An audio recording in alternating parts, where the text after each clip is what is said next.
প্যারে হাজরিন, এখন আপনাদের সামনে মহাগ্রন্থ আল কোরআন থেকে তাফসীর পেশ করছেন 3 দিন ব্যাপী ঐতিহাসিক তাফসীরুল কোরআন মহাসম্মেলনের প্রধান অতিথি আহলুস সুন্নাত ওয়াল জামাতের বাংলা ভাষ্যকার খতিবে আযম আল্লামা নুরুল ইসলাম সাহেব ওলিপুরি।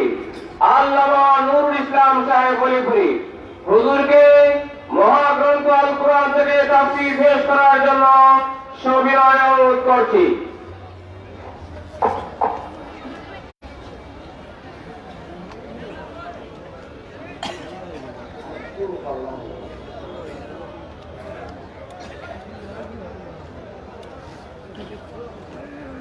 الحمد لله نحمده ونستعينه ونستغفره ونؤمن به ونتوكل عليه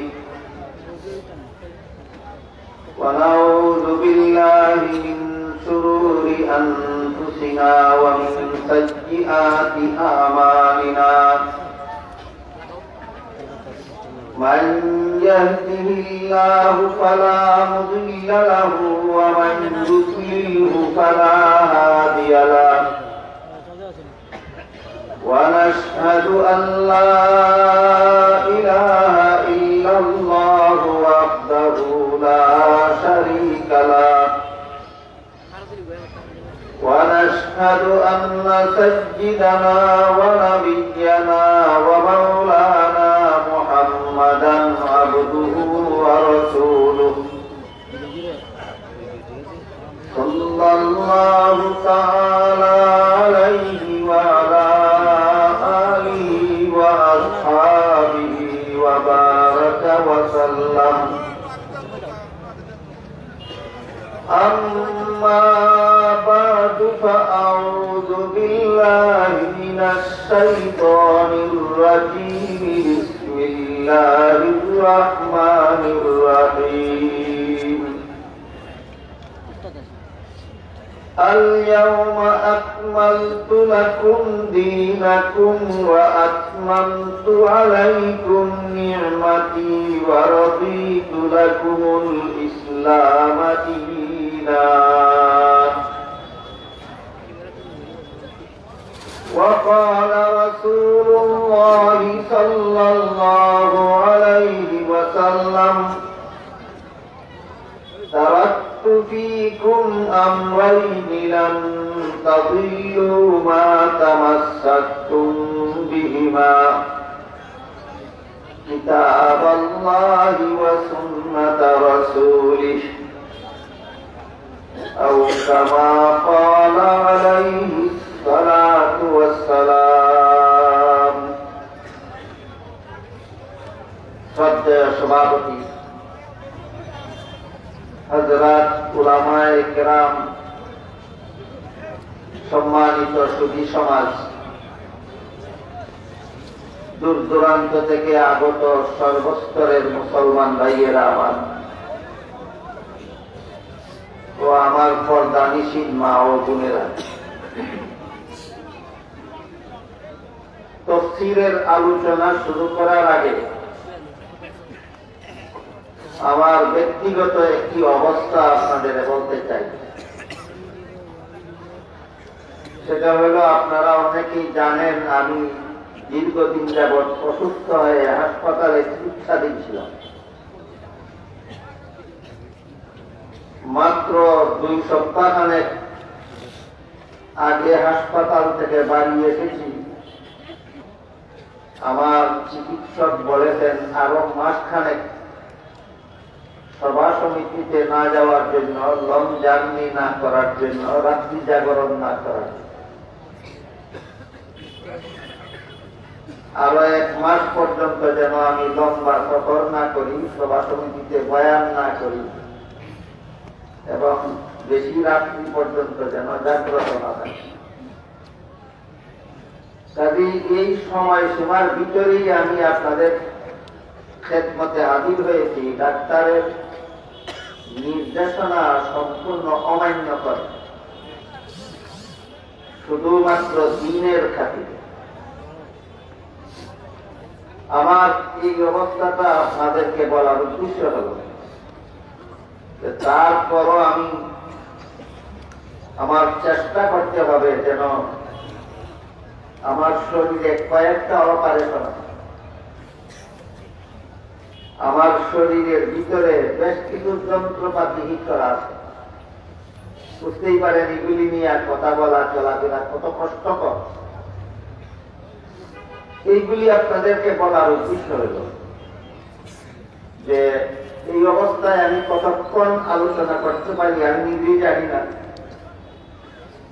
আল্লাহ যতক্ষণ তৌফিক দেন ততক্ষণ বয়ান করার চেষ্টা করব।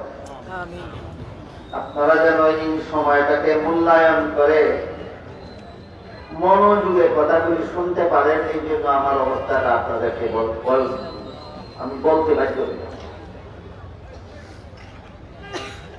আর এই অবস্থাটা বুঝলে আরো একটা কথা আপনাদের জন্য বোঝা খুব সহজ, সেটা হল মানুষের হুড়াহুড়ি ধাক্কা ধাক্কি আমার স্বাস্থ্যের জন্য মারাত্মক ক্ষতি। এই জন্য প্রায় সময় সবার মঞ্চে আসতে এবং সবার মঞ্চ থেকে নামতে কিছু মানুষ তাকে অতি উৎসাহী। এরা আমার সুখ দুঃখ বিপদ আপদ কিছু বুঝতে রাজি না, এরা হুড়াহুড়ি করে এসে আমার সাথে মুসাফা করতে চায়। মুসাফা করার জন্য কাউকে কষ্ট দেওয়া যায় না।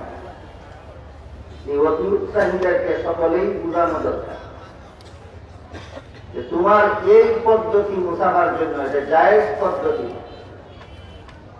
পরিষ্কার ভাষায় তফসিরের কিতাবে লেখা আছে, আমি যার সাথে মুসাফা করার ইচ্ছা করব আগে আমার বিবেকটাকে জিজ্ঞাসা করা দরকার যে এই লোকটা এখন মুসাফা করার মতো অবস্থায় আছে। আমার বিবেক যদি বলে যে এই লোকটা এখন মুসাফা করার অবস্থায় নাই, তাহলে তার জন্য মুসাফার চেষ্টা করা অন্যায়, তার সাথে মুসাফা করার চেষ্টা করা অন্যায়। কিছু অতি উৎসাহী লোক সবখানে থাকে, এদেরকে এই সমস্ত ন্যায় নাই বোঝানো যায় না।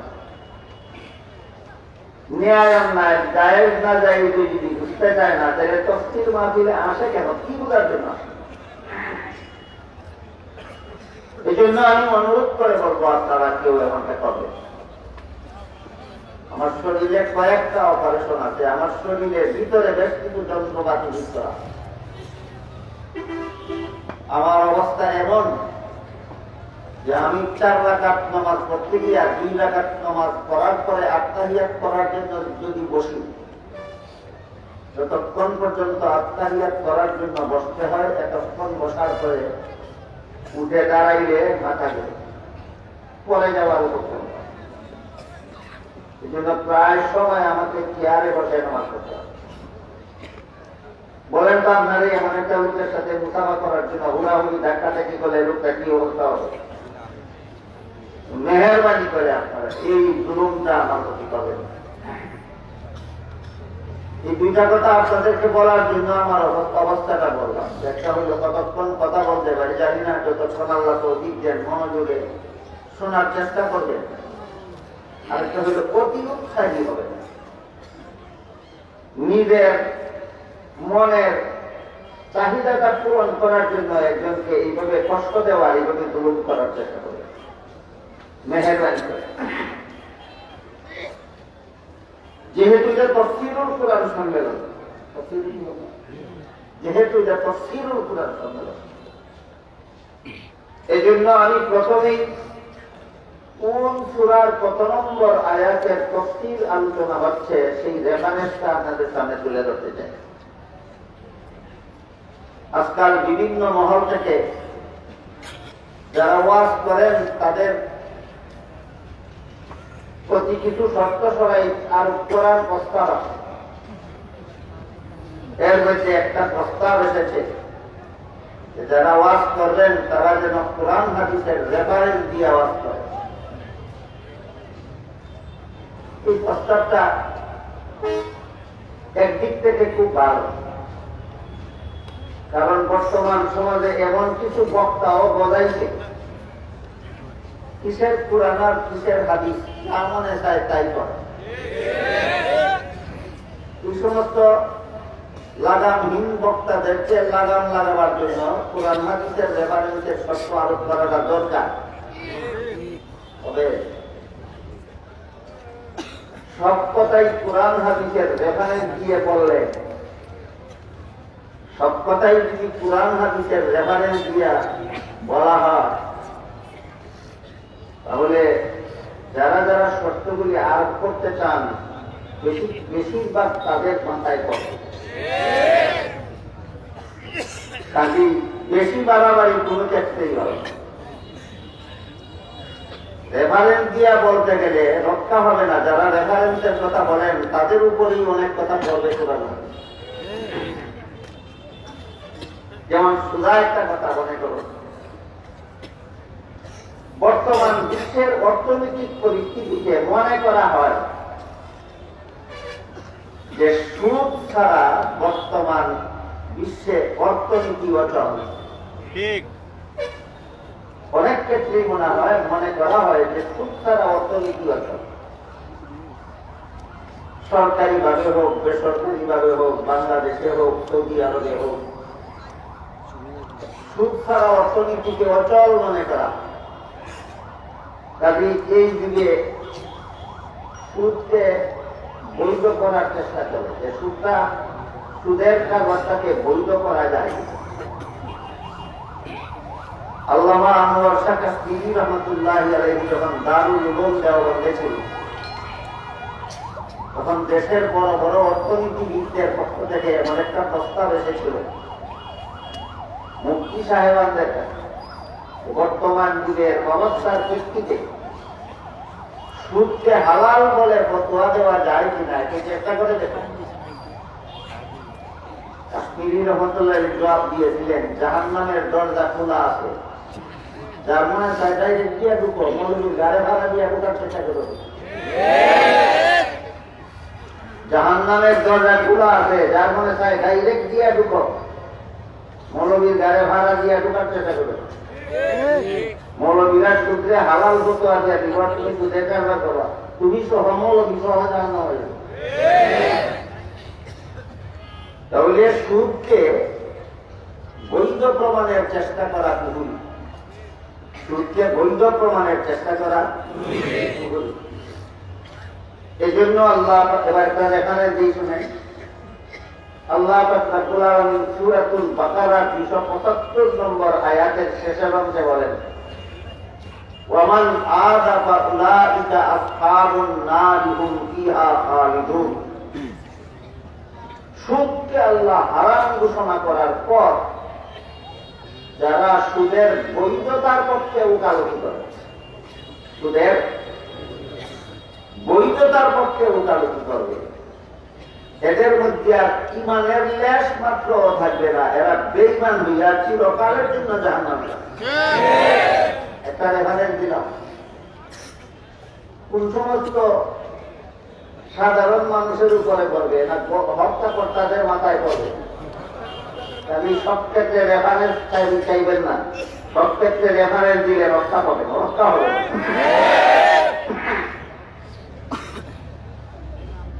তারপরও স্বাভাবিক অবস্থায় যারা কোরআন নাই, হাদিস নাই, ইসলামের বিধিবিধান নাই, যা মনে চায় তাই ওয়াজের মঞ্চে বলে থাকে, এদের মুখে লাগাম লাগাবার জন্য কিছুটা রেফারেন্সের দরকার। এই জন্য যেহেতু এটা তফসিরুল কোরআন সম্মেলন, তাই আজকে আমরা এই অনুষ্ঠানে সূরার কত নম্বর আয়াতের তফসির প্রসঙ্গে আলোচনায় যাচ্ছি, সেই রেফারেন্সটা আমি উল্লেখ করতে চাই। আমি আজকে আপনাদের সামনে সূরাতুল মায়েদার 3 নম্বর আয়াতের সামান্য একটু অংশ তিলাওয়াত করি।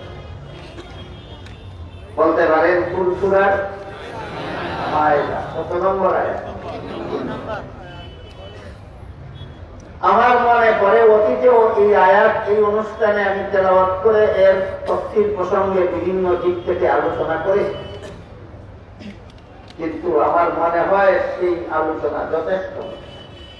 এই আয়াতের তফসির প্রসঙ্গে বহুটি আলোচনা,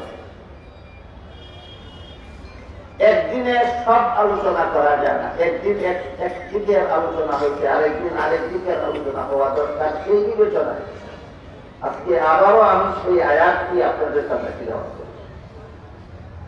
তাতে আল্লাহ বলেন, আল ইয়াউমা আকমালতু লাকুম দীনাকুম ওয়া আতমামতু আলাইকুম নি'মাতি ওয়া রাদিতু লাকুমুল ইসলাম দীনান। এর অর্থ হলো, আজকে আমি তোমাদের দ্বীনকে পরিপূর্ণ করে দিলাম।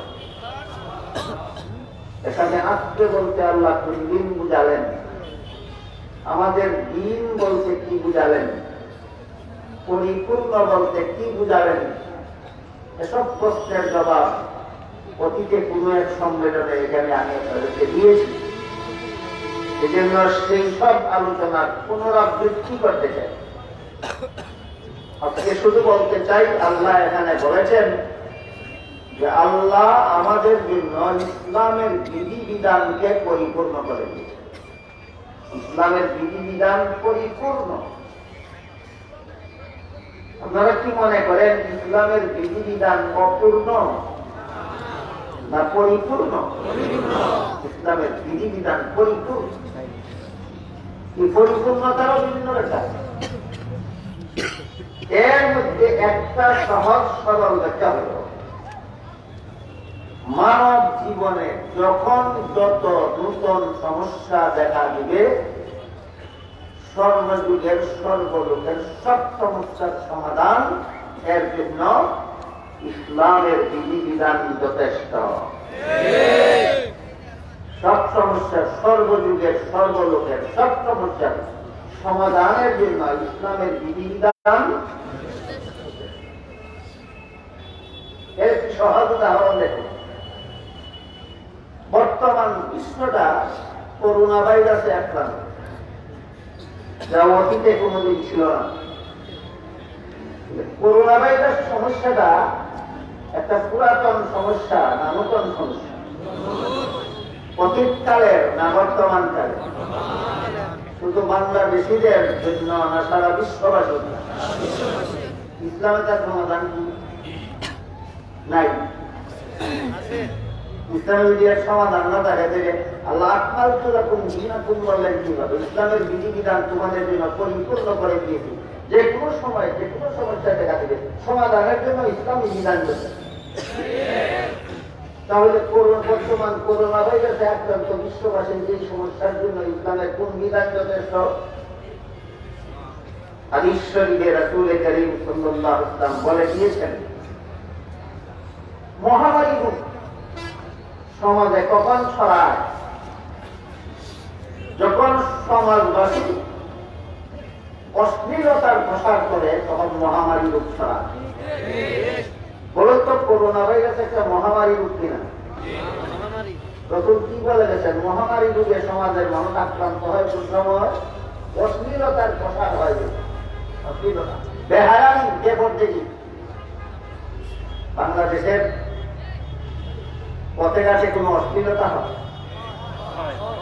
নারীরা বখাটেদের উৎপত্তির শিকার হয়, বখাটেদের ধর্ষণের শিকার হয়। এগুলি শালীনতা না অশ্লীলতা?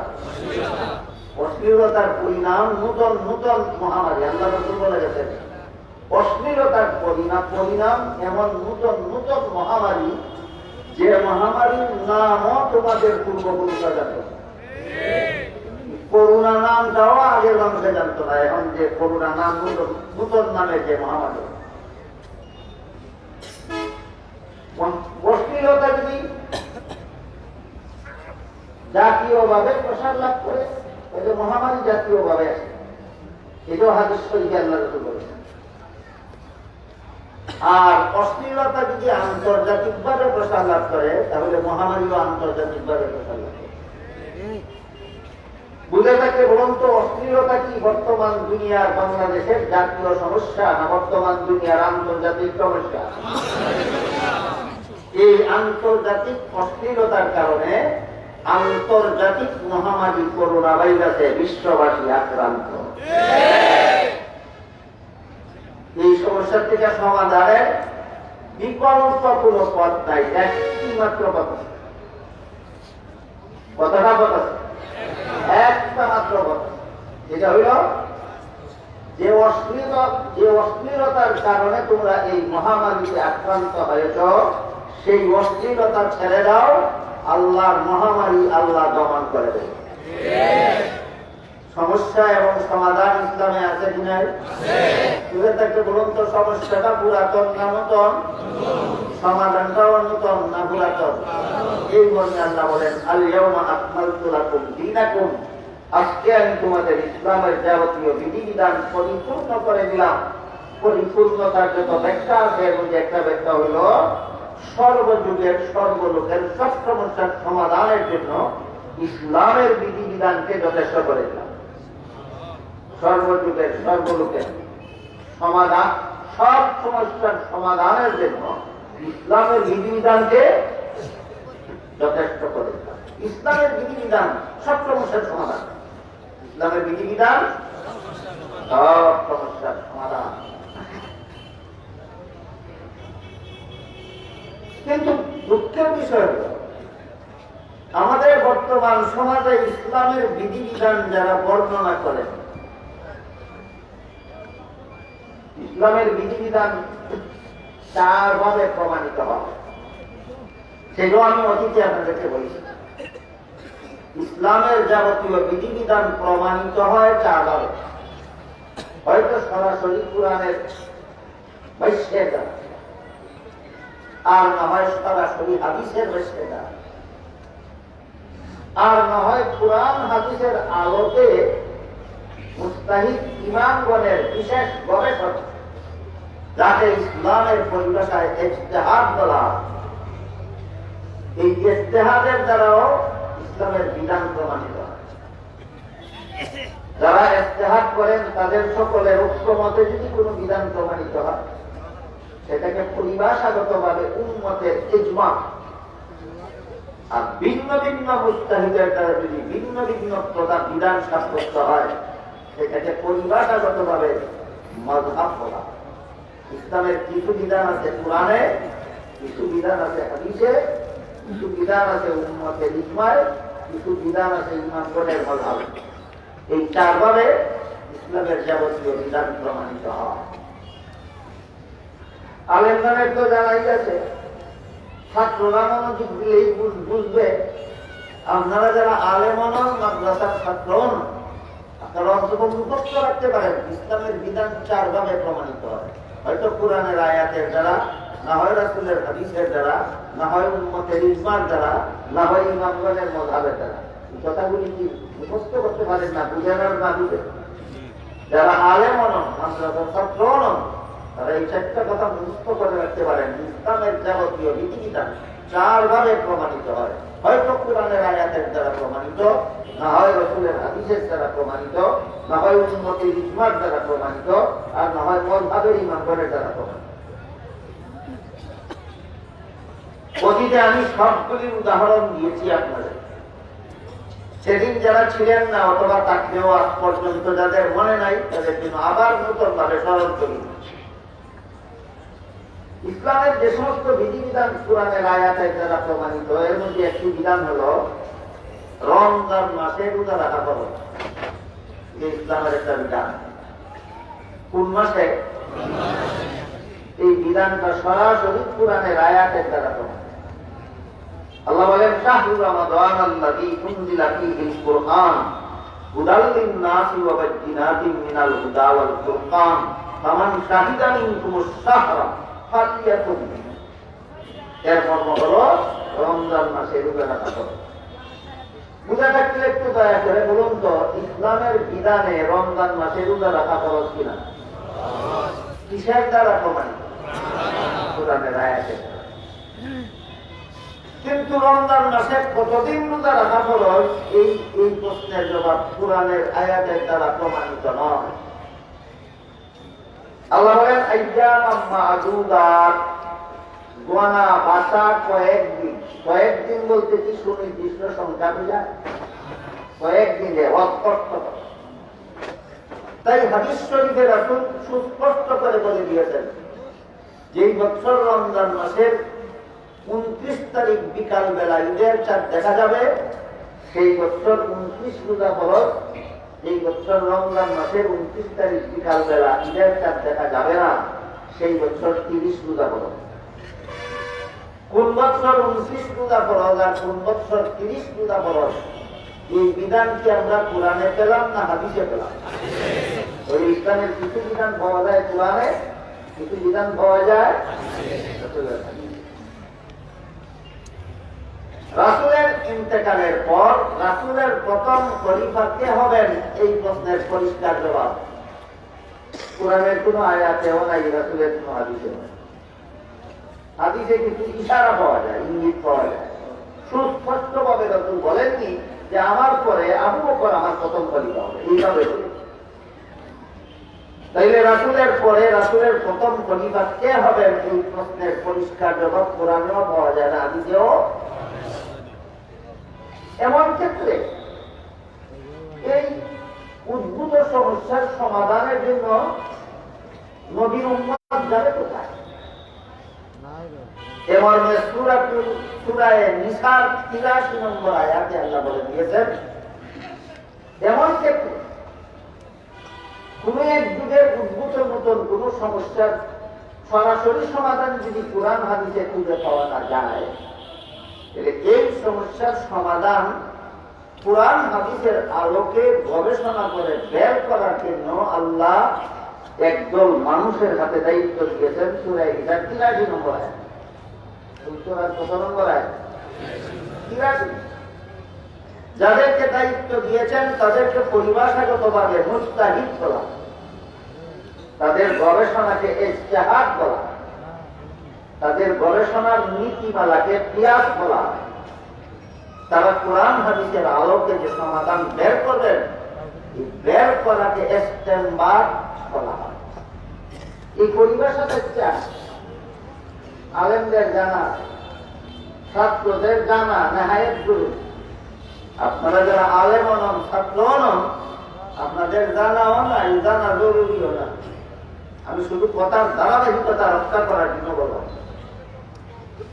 আপনাদের জন্য যে বিষয়টা জানা জরুরি সেটা বেশি।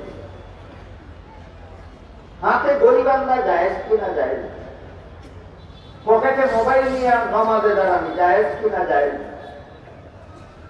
তাফসীরুল কোরআন সম্মেলনে মাইক ফিক্স করা জায়েজ না জায়েজ, আযান ইকামত নামাজে মাইকের ব্যবহার জায়েজ না জায়েজ, এই সমস্ত প্রশ্নের সরাসরি সমাধান কোরআন হাদিসের কোথাও পাবেন না।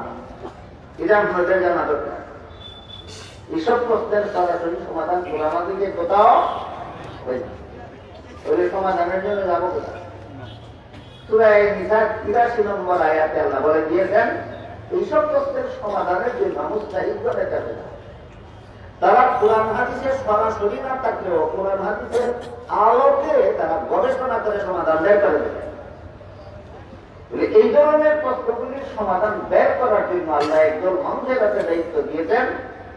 সূরা নিসা 83 নম্বর আয়াতে যাদেরকে দায়িত্ব দিয়েছেন তাদেরকে মুজতাহিদ, এক বছরে বহু বছরে মুজতাহিদিন বলা হয়। তাদের গবেষণার নাম ইজতিহাদ, তাদের গবেষণার নীতিমালার নাম কিয়াস, আর তাদের সমাধান বের করার নাম ইস্তেমবাদ। এই পরিভাষা আপনাদের জানার দরকার নাই, মনে রাখার দরকার নাই, শুধু কথার ধারাবাহিকতা রক্ষার জন্য বলা। সূরা নিসার 83 নম্বর আয়াতের নির্দেশ কত?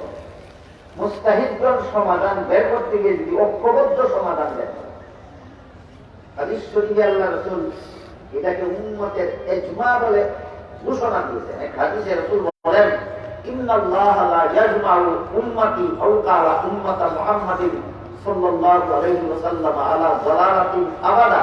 এই হাদিসের উল্লেখ্য মর্ম হলো আমার উম্মত ঐক্যবদ্ধভাবে এই পদ্ধতিতে যে সমাধান কোরআন হাদিসের আলোকে বের করবে, ঐক্যবদ্ধ বের করা সমাধানটা আল্লাহর কাছে শতকরা 100 বার নির্ভুল ইসলামী বিধান বলে দিতে হবে। সরাসরি কোরআন হাদিসে পাইলাম সমাধান না মুজতাহিদগণ বের করলেন? মুজতাহিদগণের বের করা সমাধান আল্লাহ রাসূল অগ্রিম বলে গেছেন, সমস্ত মুজতাহিদগণ ঐক্যবদ্ধ হইয়া কোরআন হাদিসের আলোকে যে সমাধানটা বের করবেন, এটা আল্লাহর কাছে শতকরা 100 বার নির্ভুল ইসলামী বিধান বলে দিতে হবে। এই কথা বোঝার পরে এবার আসুন মূল প্রশ্নের জন্য। রাসূলের ইন্তেকালের পরে রাসূলের প্রথম খলিফা কে হবেন? এই প্রশ্নের পরিষ্কার জবাব কোরআন হাদিসে কোথাও নেই। সূরা নিসার ৮৩ নম্বর আয়াতের নির্দেশ সাহাবায়ে কেরাম গবেষণায় সমস্ত সাহাবাগণ ঐক্যবদ্ধভাবে সহিহ বুখারী শরীফের একটি হাদিসের আলোকে রাসূলের প্রথম খলিফা কে হবেন সেটা বের করলেন। মন গড়া হবে না সহিহ বুখারীর একটি হাদিসের আলো? সেই হাদিসটাও মনে রাখেন। হাদিসের আলোকে বলতে কি বোঝায় তাও একটু বোঝার চেষ্টা করুন এবং সমাধানটা কি বের করলেন সেটাও। সহিহ বুখারী শরীফে উল্লেখ আছে হযরত রাসূল করিম সাল্লাল্লাহু আলাইহি ওয়াসাল্লাম যখন অন্তিম পর্যায়ে শায়িত ছিলেন, যে অসুস্থতার কারণে বিছানা ছেড়ে নামাজের ইমামতি করার জন্য মসজিদে যেতে পারছিলেন না। এই অসুস্থতায় শয্যায় শায়িত অবস্থায় মসজিদে নামাজের ইমামতির জন্য রাসূলের পক্ষ থেকে আবু বকরকে খলিফা বানানো হয়েছে। খলিফা মানে প্রতিনিধি, খলিফা মানে প্রতিনিধি। তবে ইসলামের প্রতিনিধি আর গণতন্ত্রের প্রতিনিধি উল্টাপাল্টা। ইসলামের প্রতিনিধি আর গণতন্ত্রের প্রতিনিধি উল্টাপাল্টা। ইসলামের প্রতিনিধিত্ব উপর থেকে নিচের দিকে আসে, আর গণতন্ত্রের প্রতিনিধি নিচের থেকে উপর দিকে যায়। আল্লাহর প্রতিনিধি হলেন রাসূল, রাসূলের প্রতিনিধি হলেন সাহাবায়ে কেরাম, সাহাবায়ে কেরামের প্রতিনিধি হলেন পরবর্তী উলামায়ে কেরাম। প্রতিনিধিত্ব, ইসলামের প্রতিনিধিত্ব কোন দিক থেকে কোন দিকে যায়? উপর থেকে নিচ দিকে যায়। আব্রাহাম লিঙ্কনের উৎপাদিত গণতন্ত্রে জনগণের ভোট দিয়া নেতা বানায়, নেতায় ভোট দিয়া মন্ত্রী বানায়। প্রতিনিধিত্ব কোন দিক থেকে কোন দিকে যায়? ইসলামের প্রতিনিধিত্ব আর গণতন্ত্রের প্রতিনিধিত্ব যে উল্টা হয় না, এই ধারণা মুসলমানের চিন্তা চেতনায় থাকতে হবে। নাইলে ইসলামী গণতন্ত্র হবে, গণতন্ত্র আবার ইসলামী হয় কেন, ইসলামী আবার গণতন্ত্র হয় কেন?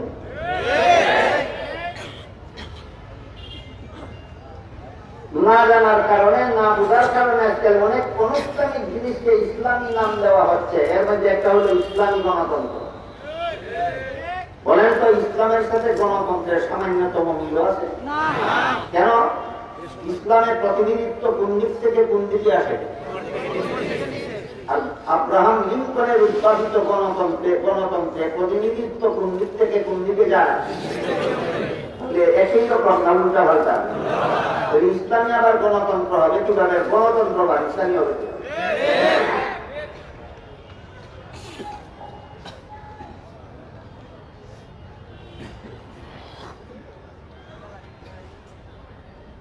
খলিফা মানে প্রতিনিধি। রাসূল করিম সাল্লাল্লাহু আলাইহি ওয়াসাল্লাম নামাজের জামাতের ইমামতির জন্য আবু বকরকে প্রতিনিধি বানাইলেন। প্রতিনিধিত্ব কোন দিক থেকে কোন দিকে গেল? আবু বকর উপরে আর রাসূল নিচে? রাসূল উপরে, আবু বকর নিচে। তাহলে প্রতিনিধিত্ব কোন দিক থেকে কোন দিকে গেল? এটার নাম ইসলামী প্রতিনিধি। এটার নাম ইসলামী। সহিহ বুখারী শরীফের হাদিস হলো রাসূল করিম সাল্লাল্লাহু আলাইহি ওয়াসাল্লাম নামাজের জামাতের ইমামতির জন্য রাসূলের অসুস্থতার কারণে আবু বকরকে প্রতিনিধি বানালেন। এই ব্যাপারে রাসূলের কাছে সাহাবায়ে কেরামের পক্ষ থেকে প্রতিবাদ করা হয়। বলা হয়েছিল, আল্লাহর রাসূল, আবু বকর বড় কোমলমতি মানুষ, আবু বকরের মনটা বড় নরম। ইমামতিতে দাঁড়াইয়া যখন স্মরণ হবে অসুস্থতার কারণে রাসূল শয্যাশায়ী, তখন কাঁদতে কাঁদতে ভেঙে পড়বেন, নিজের নামাজ নষ্ট হয়ে যাবে, জমাতের নামাজের কি ভয় হবে? এই জন্য আবু বকরকে আপনার প্রতিনিধি না বানাইয়া হযরত উমর অত্যন্ত সৎ সাহসী মানুষ, তাকে প্রতিনিধি বানাইয়া দেন। কাঁদতে কাঁদতে ভেঙে পড়বেন না, নামাজ নষ্ট হবে। রাসূল বলেন না, উমর নয়, আবু বকরকেই প্রতিনিধি বানাইলা। উমরকে নয়, আবু বকরকেই প্রতিনিধি বানাইলা। এটা বুখারী শরীফে আছে। রাসূলের ইন্তেকালের পরে সাহাবায়ে কেরাম ইজতিহাদে বসলেন, রাসূলের প্রথম খলিফা কাকে বানাবেন?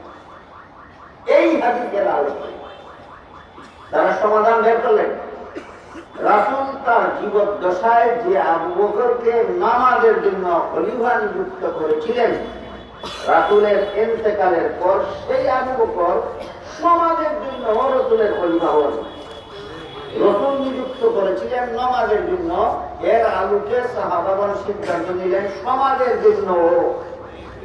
রসুল নিযুক্ত করেছিলেন সমাজের জন্য না নামাজের জন্য, এর আলোকে সাহাবাগণ সিদ্ধান্ত নিলেন নামাজের জন্য, সমাজের জন্য। এবং এতে সমস্ত সাহাবা ঐক্যমত পোষণ করে। তাহলে রাসূল হযরত আবু বকর সিদ্দিক রাদিয়াল্লাহু তাআলা আনহুকে রাসূলের প্রতিষ্ঠিত ইসলামী রাষ্ট্র পরিচালনার খলিফা হযরত আবু বকর সিদ্দিক রাদিয়াল্লাহু তাআলা আনহুকে নিযুক্ত করা হলো কিছু সাহাবীর মতে না সকল সাহাবীর ঐক্যমত। এই সিদ্ধান্তটা, তাদের এই বের করা বিধানটা 99 সঠিক ছিল। দেখি কে কি বলেন।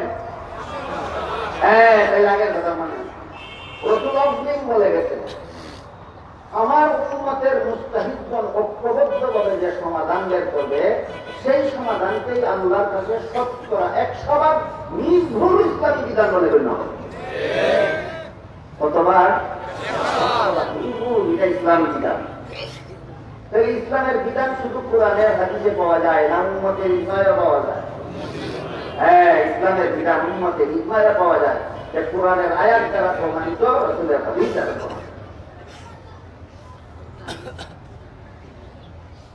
ইসলামের বিধানের অন্যান্য সেগুলো রাখা ফরজ। বিধানটা পেয়েছিলাম কোরআনে। কোন বছর কত রোজা ফরজ সেই বিধান পেয়েছিলাম হাদিসে। হযরত আবু বকর সিদ্দিক রাদিয়াল্লাহু আনহু রাসূলের প্রথম খলিফা হওয়ার যুদ্ধ, এই বিধানটা পেলাম উম্মতের ইজমায়ে। এই বিধানটা পেলাম উম্মতের। আর তালাকপ্রাপ্ত মহিলারা ভিন্ন স্বামী গ্রহণ করবে কতদিন পর, এই ব্যাপারে কোরআনের একটি আয়াত আছে উল্টা পাল্টা অর্থগুলো। সেটি হলো ওয়াল মুতাল্লাকাতু ইয়াতারাব্বাসনা বিআনফুসিহিন্না সালাসাতা কুরু। এর মর্ম হলো তালাকপ্রাপ্ত নারীরা ভিন্ন স্বামী গ্রহণ করবে 3 কুরু সময় অপেক্ষা করার পর। কুরু শব্দের উল্টা পাল্টা অর্থ। কুরু শব্দের অর্থ মহিলারা যখন মাসিক রোগে আক্রান্ত হয়ে নাপাক থাকে, এই অবস্থাটাকে কোরআনের ভাষায় কুরু বলা হয়। মাসিক ঋতুস্রাব বন্ধ হওয়ার পরে যখন পবিত্র হয়, পবিত্রতার অবস্থাটাকেও কোরআনের ভাষায় কুরু বলে। কুরু শব্দটা একই অর্থ না, উল্টা পাল্টা দুটো অর্থ। তাইলে আয়াতের মর্ম দাঁড়ায় দুইটা। একটা হলো তালাকপ্রাপ্ত মহিলারা 3টা ঋতুস্রাব অতিক্রান্ত হওয়ার পরে ভিন্ন স্বামী গ্রহণ করতে পারবে। আরেক মর্ম দাঁড়ায় 3টা পবিত্রতা অতিক্রান্ত হওয়ার পর মহিলারা ভিন্ন স্বামী, তালাকপ্রাপ্ত মহিলারা ভিন্ন স্বামী গ্রহণ করতে পারবে। আয়াতের অর্থ একরকম হয় না দুই রকম হয়? দুই রকম। কাজেই কোন একটা অর্থ গ্রহণ করাই সঠিক। ইমাম শাফিঈ রাহমাতুল্লাহি আলাইহি পবিত্রতার অর্থ গ্রহণ করেন। 3টা পবিত্রতা অতিক্রান্ত হলেই তালাকপ্রাপ্ত মহিলা দ্বিতীয় স্বামী গ্রহণ করতে পারে। ইমাম আবু হানিফা বলেন, যেহেতু পুরুষ শব্দের অর্থ পবিত্রতাও আছে, কাজেই পবিত্রতার অর্থ গণ্য করাতে কোনো দোষ নাই। কিন্তু পবিত্রতার অর্থটা গণ্য করলে ইদ্যত গণার মধ্যে কিছুটা ঝামেলা আছে। অপবিত্রতারও অর্থটা গণ্য করলে ইদ্যত গণার মধ্যে বিন্দু মাত্র ঝামেলা নাই। এই জন্য আমি অপবিত্রতার অর্থ গণ্য করলাম। সুতরাং শাফিঈ মাযহাব মতে 3 পবিত্রতা পার করে তালাকপ্রাপ্ত নারী ভিন্ন স্বামী গ্রহণ করবে। আর হানাফি মাযহাব মতে 3 অপবিত্রতা পার হলে পরে তালাকপ্রাপ্ত নারী ভিন্ন স্বামী গ্রহণ করবে। কয়টা বিধান? শাফিঈ মাযহাবে একরকম বিধান, হানাফি মাযহাবে আরেক রকম বিধান। বুঝে থেকে বলুন তো কোন মাযহাবের উদ্ভাবিত বিধানটা ভুল? এই কথাটা যারা বুঝে না এরা প্রশ্ন করে হানাফি মাযহাব শুদ্ধ হইয়া থাকে, শাফিঈ মাযহাব ভুল, শাফিঈ মাযহাব ভুল হইয়া থাকে, শাফিঈ মাযহাব শুদ্ধ হইয়া থাকে, হানাফি মাযহাব ভুল। পুরা দিন বুঝছো তুমি মজাবান, পুরা দিন বুঝছো ভুল আর শুদ্ধ, দুটোটা শুদ্ধ।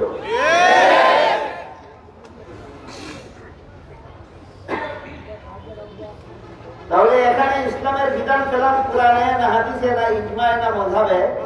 হ্যাঁ, ইসলামের বিধান পেলাম মাযহাবে। তাহলে ইসলামের যাবতীয় বিধিবিধান প্রমাণিত হয় কতভাবে? হয়তো কোরআনের দ্বারা, নয় হাদিসের দ্বারা, নয় উম্মতের ইজমার দ্বারা, নয় ইমামগণের মাযহাবের দ্বারা। এই চারভাবে ইসলামের বিধিবিধান প্রমাণিত হয়। এই কথাটা আমি এতক্ষণ আপনাদেরকে বোঝাবার চেষ্টা করেছি। আল্লাহ যে সূরা মায়েদার 3 নম্বর আয়াতে বলে দিলেন, আল ইয়াউমা আকমালতু লাকুম দীনাকুম, আজকে তোমাদের দ্বীনকে আমি পরিপূর্ণ করে দিলাম। এখানে দ্বীন অর্থ ইসলামের বিধিবিধান। অন্য আয়াতে দ্বীনের অন্য অর্থ আছে, অন্য বছর আমি সবিস্তারে আপনাদেরকে বলেছি। আজকে সেই আলোচনা দিকে যাবে না। আজকে শুধু এইটুকু বলতে চাই যে আল্লাহ এখানে বলেছেন ইসলামের যাবতীয় বিধিবিধানকে আমি আল্লাহ তোমাদের জন্য পরিপূর্ণ করে দিয়েছি। তাই এতক্ষণে আমি আপনাদের বোঝাবার চেষ্টা করেছি ইসলামের বিধিবিধান কতভাবে প্রমাণিত হয়।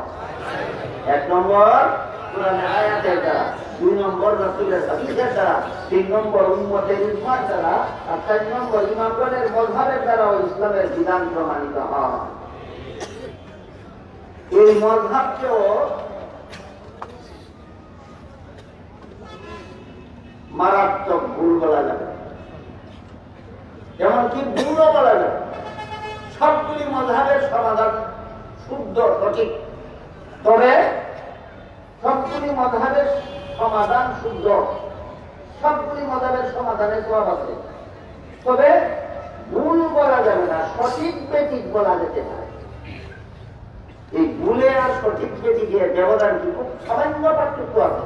সেই পার্থক্য সবিস্তারে আলোচনা করতে হইলে আমার মূল আলোচনা থেকে অনেক দূরে চলে যেতে হবে। আমি শুধু সামান্য একটু উদাহরণের মাধ্যমে বোঝাতে চাই। বদরের যুদ্ধবন্দীদেরকে হত্যা করে ফেলা হোক অথবা মুক্তিপণ নিয়ে ছেড়ে দেওয়া হোক, কোন সিদ্ধান্ত নিবেন? যেহেতু তখনও আল্লাহর পক্ষ থেকে না কুরআন নাযিল হয়েছে না হাদিস নাযিল হয়েছে, এদের ব্যাপার। বদরের যুদ্ধবন্দীদের ব্যাপারে কোরআনে কোনো আয়াতও আল্লাহ নাযিল করেননি, রাসূলের কাছে কোনো ওহীও নাযিল করেননি যে ওহীকে হাদিস বলা যেতে পারে। কাজেই রাসূল নিজেই এই ব্যাপারে ইজতিহাদের মাধ্যমে সিদ্ধান্ত নিবেন। এই উদ্দেশ্যে সাহাবায়ে কেরামদেরকে নিয়ে পরামর্শ করতেন। হযরত উমর সিদ্ধান্ত দিলেন এদেরকে হত্যা করে ফেলা হোক, হযরত আবু বকর পরামর্শ দিলেন এদেরকে মুক্তিপণ নিয়ে ছেড়ে দেওয়া হোক। দুইজনে এক পরামর্শ না, দুইজনে 2 পরামর্শ। এখন রাসূলের 4 পরামর্শ গ্রহণ করলেন, এদের নিয়ে রাসূল করলেন ইজতিহাদ। রাসূল ইজতিহাদ করিয়া উমরের পরামর্শ গ্রহণ না করিয়া আবু বকরের পরামর্শ গ্রহণ করলেন। বদরের যুদ্ধবন্দীদেরকে মুক্তিপণ নিয়ে মুক্ত করে দিলেন, ছেড়ে দিলেন। বলুন কোরআনের আয়াত ভাইয়া না ইজতিহাদ কি? ছেড়ে দেওয়ার পরে আল্লাহ আয়াত নাযিল করে বলেন আপনার সিদ্ধান্তটা সঠিক হয়, ভুল বলেননি, সঠিক হয়নি। তাহলে রাসূলের ইজতিহাদও বেঠিক হতে পারে, রাসূলের ইজতিহাদও বেঠিক হতে পারে। তবে আবু হানিফার বেঠিক ইজতিহাদ আর রাসূলের বেঠিক ইজতিহাদও একটা পার্থক্য আছে। ইমাম শাফিঈর বেঠিক ইজতিহাদ আর রাসূলের বেঠিক ইজতিহাদও একটা পার্থক্য আছে। রাসূল যদি ইজতিহাদ করে বেঠিক সিদ্ধান্ত দেন সব ঠিক আছে, সব পাবেন, কিন্তু আল্লাহ পাক রব্বুল আলামিন পরবর্তীতে ওহী নাযিল করে বলে দেন আপনার সিদ্ধান্তটা সঠিক ছিল না বেঠিক ছিল। যেহেতু রাসূলের সাথে আল্লাহর ওহী সম্পর্ক আছে, আবু হানিফার সাথেও রাসূল আল্লাহর ওহী সম্পর্ক আছে, ইমাম শাফিঈর সাথে ওহী সম্পর্ক আছে। তারা যদি বেঠিক করেন তাহলে আল্লাহ ওহীও পাঠাবেন না, সঠিক না বেঠিক সেই সিদ্ধান্তও নেওয়া যাবে না। কাজে ভুল বলা যাবে না, শুধু বেঠিক বলা যাবে, ভুল বলা যাবে।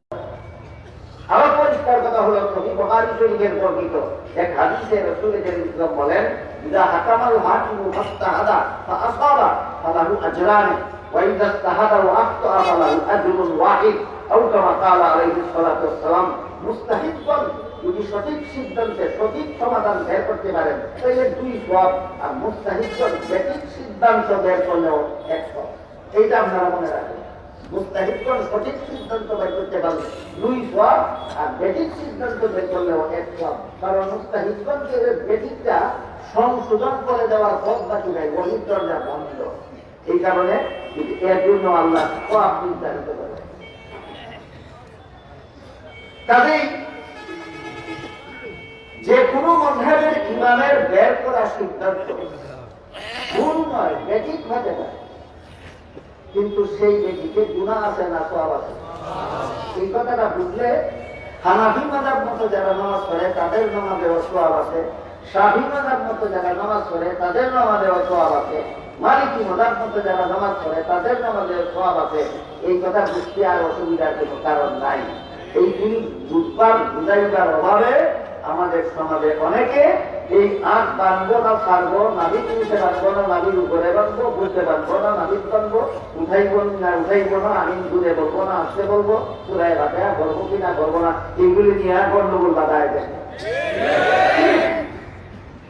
যে মাযহাবে যেভাবে সমাধান দেওয়া আছে সেই মাযহাবে সেইভাবে করলেই পাবো।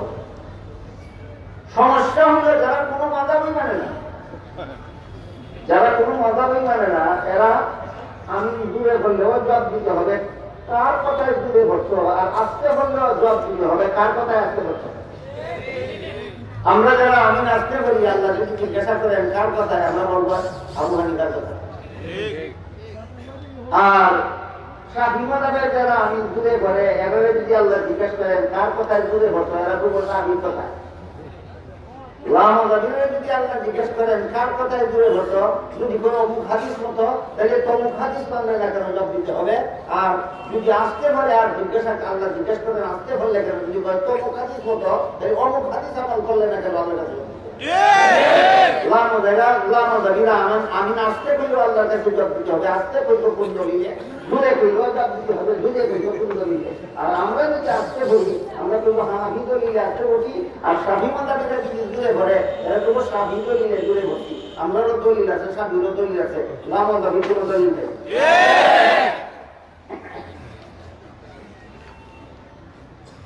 কথায় কথায় অনেক লম্বা হয়ে গেল। আপাতত আমি আপনাদেরকে একটি কথা বোঝাবার চেষ্টা করেছি যে আল্লাহ যে সূরাতুল মায়েদার ৩ নম্বর আয়াতে বলেছেন ইসলামের যাবতীয় বিধিবিধান পরিপূর্ণ করে দিলাম। ইসলামের যাবতীয় বিধিবিধান প্রমাণিত হয় কত ভাবে? প্রথমত কোরআনের আয়াতের দ্বারা, দ্বিতীয়ত রাসূলের হাদিসের দ্বারা, তৃতীয়ত উম্মতের ইজমার দ্বারা, চতুর্থত মাযহাবের ইমামদের দ্বারা। এই সমস্ত বিধিবিধান সর্বমোট ৫ প্রকার। ইসলামের যাবতীয় বিধিবিধান কত প্রকার? ৫ প্রকার। এক প্রকার বিধিবিধান ঈমান আকীদা সম্পর্কে, আরেক প্রকার বিধিবিধান ইবাদত বন্দেগী সম্পর্কে, তৃতীয় প্রকার বিধিবিধান লেনদেন সম্পর্কে, চতুর্থ প্রকার বিধিবিধান আচার ব্যবহার সম্পর্কে, পঞ্চম প্রকার বিধিবিধান স্বভাব চরিত্র সম্পর্কে। আপনারা কোরআন হাদিসের বিভিন্ন বিবরণ সহজে বোঝার জন্য এই নামগুলি, হেডিংগুলি মনে রাখতে পারেন। ইসলামের যাবতীয় বিধিবিধান ৫ প্রকার: ঈমান আকীদা, ইবাদত বন্দেগী, লেনদেন, আচার ব্যবহার, স্বভাব চরিত্র। ঈমান আকীদা, ইবাদত বন্দেগী, লেনদেন, আচার ব্যবহার, স্বভাব চরিত্র। এই নামগুলি মনে রাখলে যখন যে আলেম যে কোনো বিধান বর্ণনা করেন আপনি বুঝতে পারবেন এটা কত প্রকারের বিধানের বর্ণনা হচ্ছে। ইসলামের যাবতীয় বিধিবিধান ৫ প্রকারের প্রথম প্রকার হল ঈমান আকীদা, অর্থাৎ ইসলামের যে সমস্ত বিধিবিধান অন্তরের দ্বারা বিশ্বাস করতে হয়, শরীরের কোন অঙ্গ প্রত্যঙ্গের দ্বারা পালন করতে হয় না, এইগুলিকে ঈমান আকীদা বলা হয়। ইসলামের যে সমস্ত বিধিবিধান অন্তরের দ্বারা শুধু বিশ্বাস করতে হয়, অঙ্গ প্রত্যঙ্গের দ্বারা পালন করতে হয়, এই সমস্ত বিধিবিধানের নাম ঈমান আকীদা।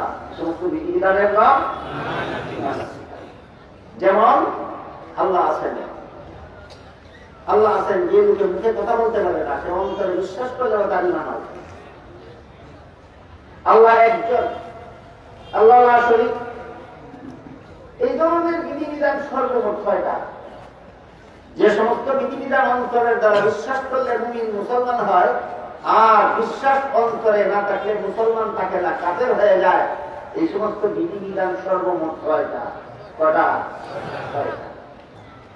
এই ৬টা বিধিবিধান ঈমান আকীদা সম্পর্কে কোরআনের বিভিন্ন আয়াতে বিক্ষিপ্তভাবে, রাসূলের বিভিন্ন হাদিসে বিক্ষিপ্তভাবে বর্ণিত। তবে রাসূলের একটি প্রসিদ্ধ হাদিসের নাম আছে হাদিসে জিবরীল।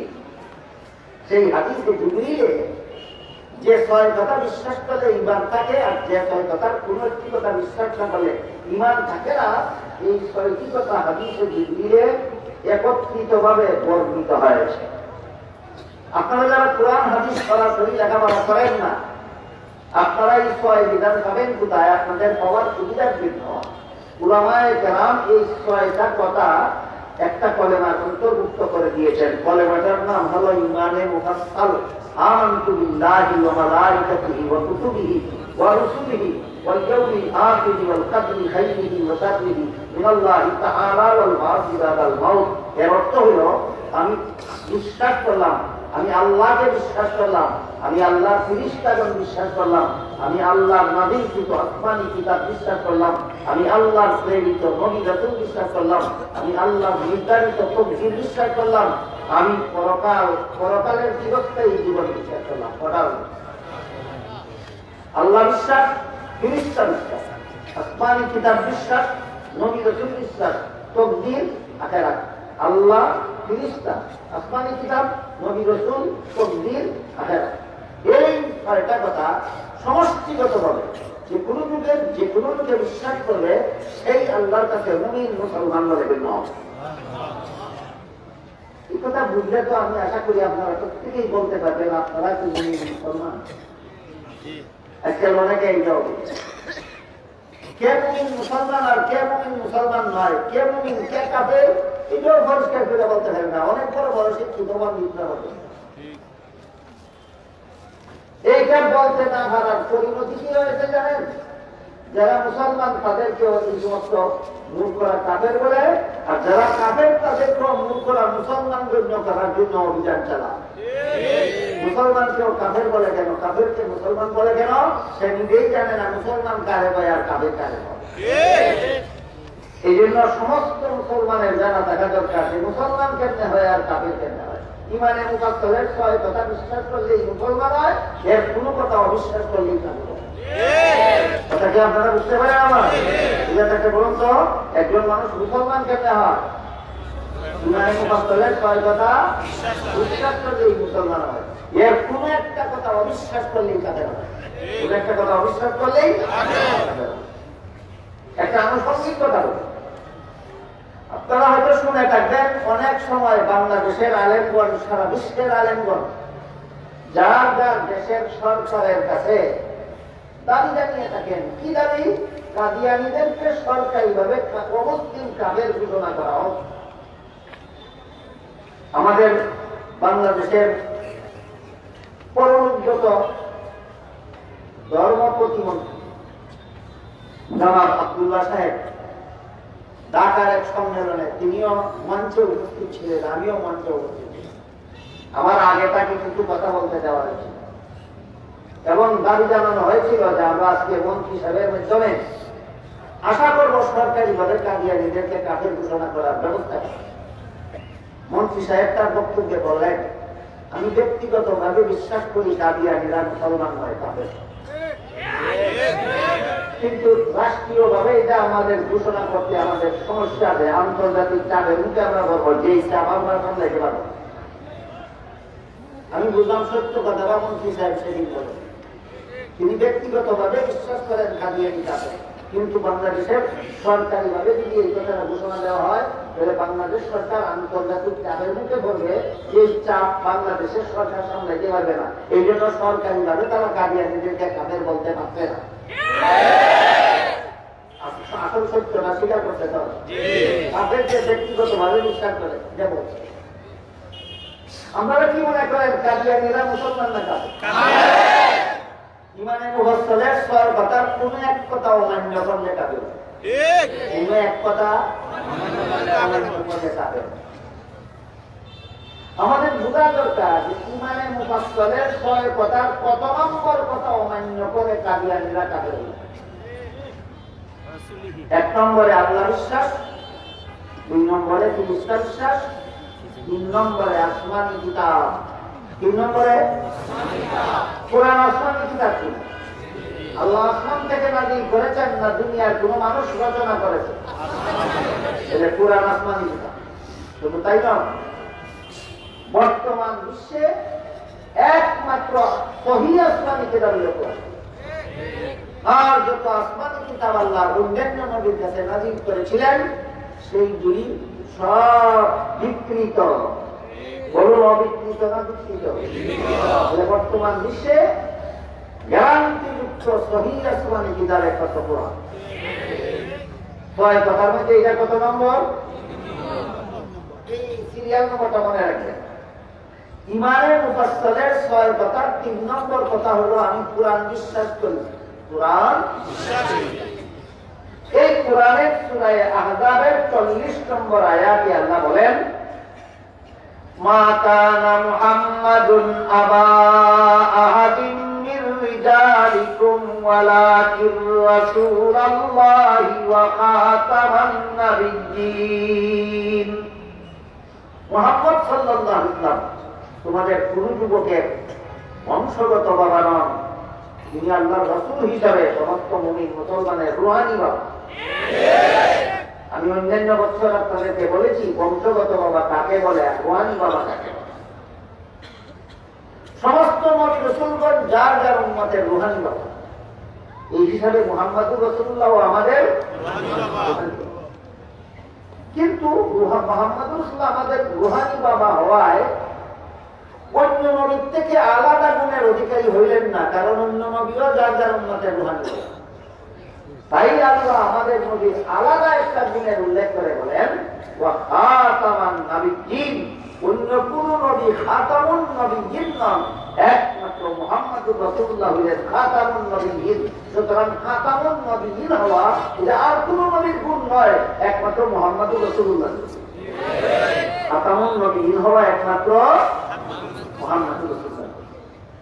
এই খাতামুন নবিয়্যিনের অর্থ বর্ণনা করে তিরমিজি শরীফের বর্ণিত এক হাদিসে রাসূল বলেন লা তাকুমুস সাআতু হাত্তা ইউবাসা দাজ্জালুনা কাযযাবুনা কুল্লুহুম ইয়াজআমু আন্নাহু নাবিয়্যুন ওয়া আনা খাতামুন নাবিয়্যিনা লা নাবিয়্যা বাদি।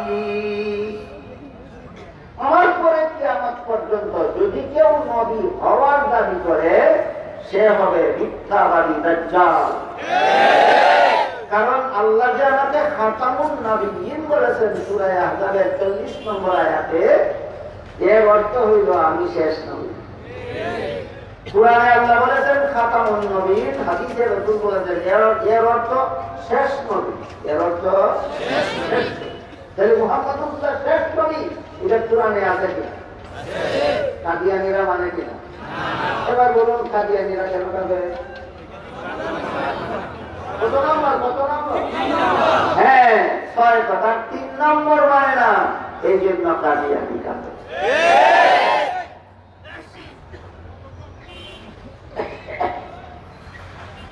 সমস্ত মুসলমান আমরা যারা বিশ্বাস করি কাদিয়ানী কাঁদে। দলিল যাওয়া জানা থাকা দরকার কোন দলিলে কাঁদে। এরা ইমানে মুফাসসালের 6 কথার 3 নম্বর মানে না, এই জন্য কাদিয়ানী কাঁদে। ইসলামের প্রথম প্রকার বিধিবিধান ওই সমস্ত বিধিবিধান যেগুলি অন্তরে তারা বিশ্বাস করতে হয়। এমন 6 কথা আছে যে 6 কথা অন্তরে বিশ্বাস করলে মানুষ মুমিন হয়, যার কোন একটি কথা অবিশ্বাস করলে মানুষ কাফের হয়। এতক্ষণে বুঝলেন একজন মানুষ মুমিন কেমনে হয়, কাফির কেমনে হয়? ইমানে মুফাসসালের 6 কথা মানলে মুমিন হয়, কোন কথা না মানলে কাফের হয়। কোন কথা না মানলে কাফের হয়। এই 6 কথা মানার বেলায় আবার কেউ সহিহ একটা মত মানে আর কেউ মন গড়া একটা মত মানে 6 কথা। ইমানের মুফাসসালের 6 কথা মানে, কিন্তু কেউ মানে সহিহ একটা মত আর কেউ মানে মন গড়া একটা মত। মন গড়া একটা মত ইমানের মুফাসসালের 6 কথা মানে 72 কোন মুসলমান, এই জন্য এদেরকে আল্লাহ রাসূল জাহান্নামী করেছে।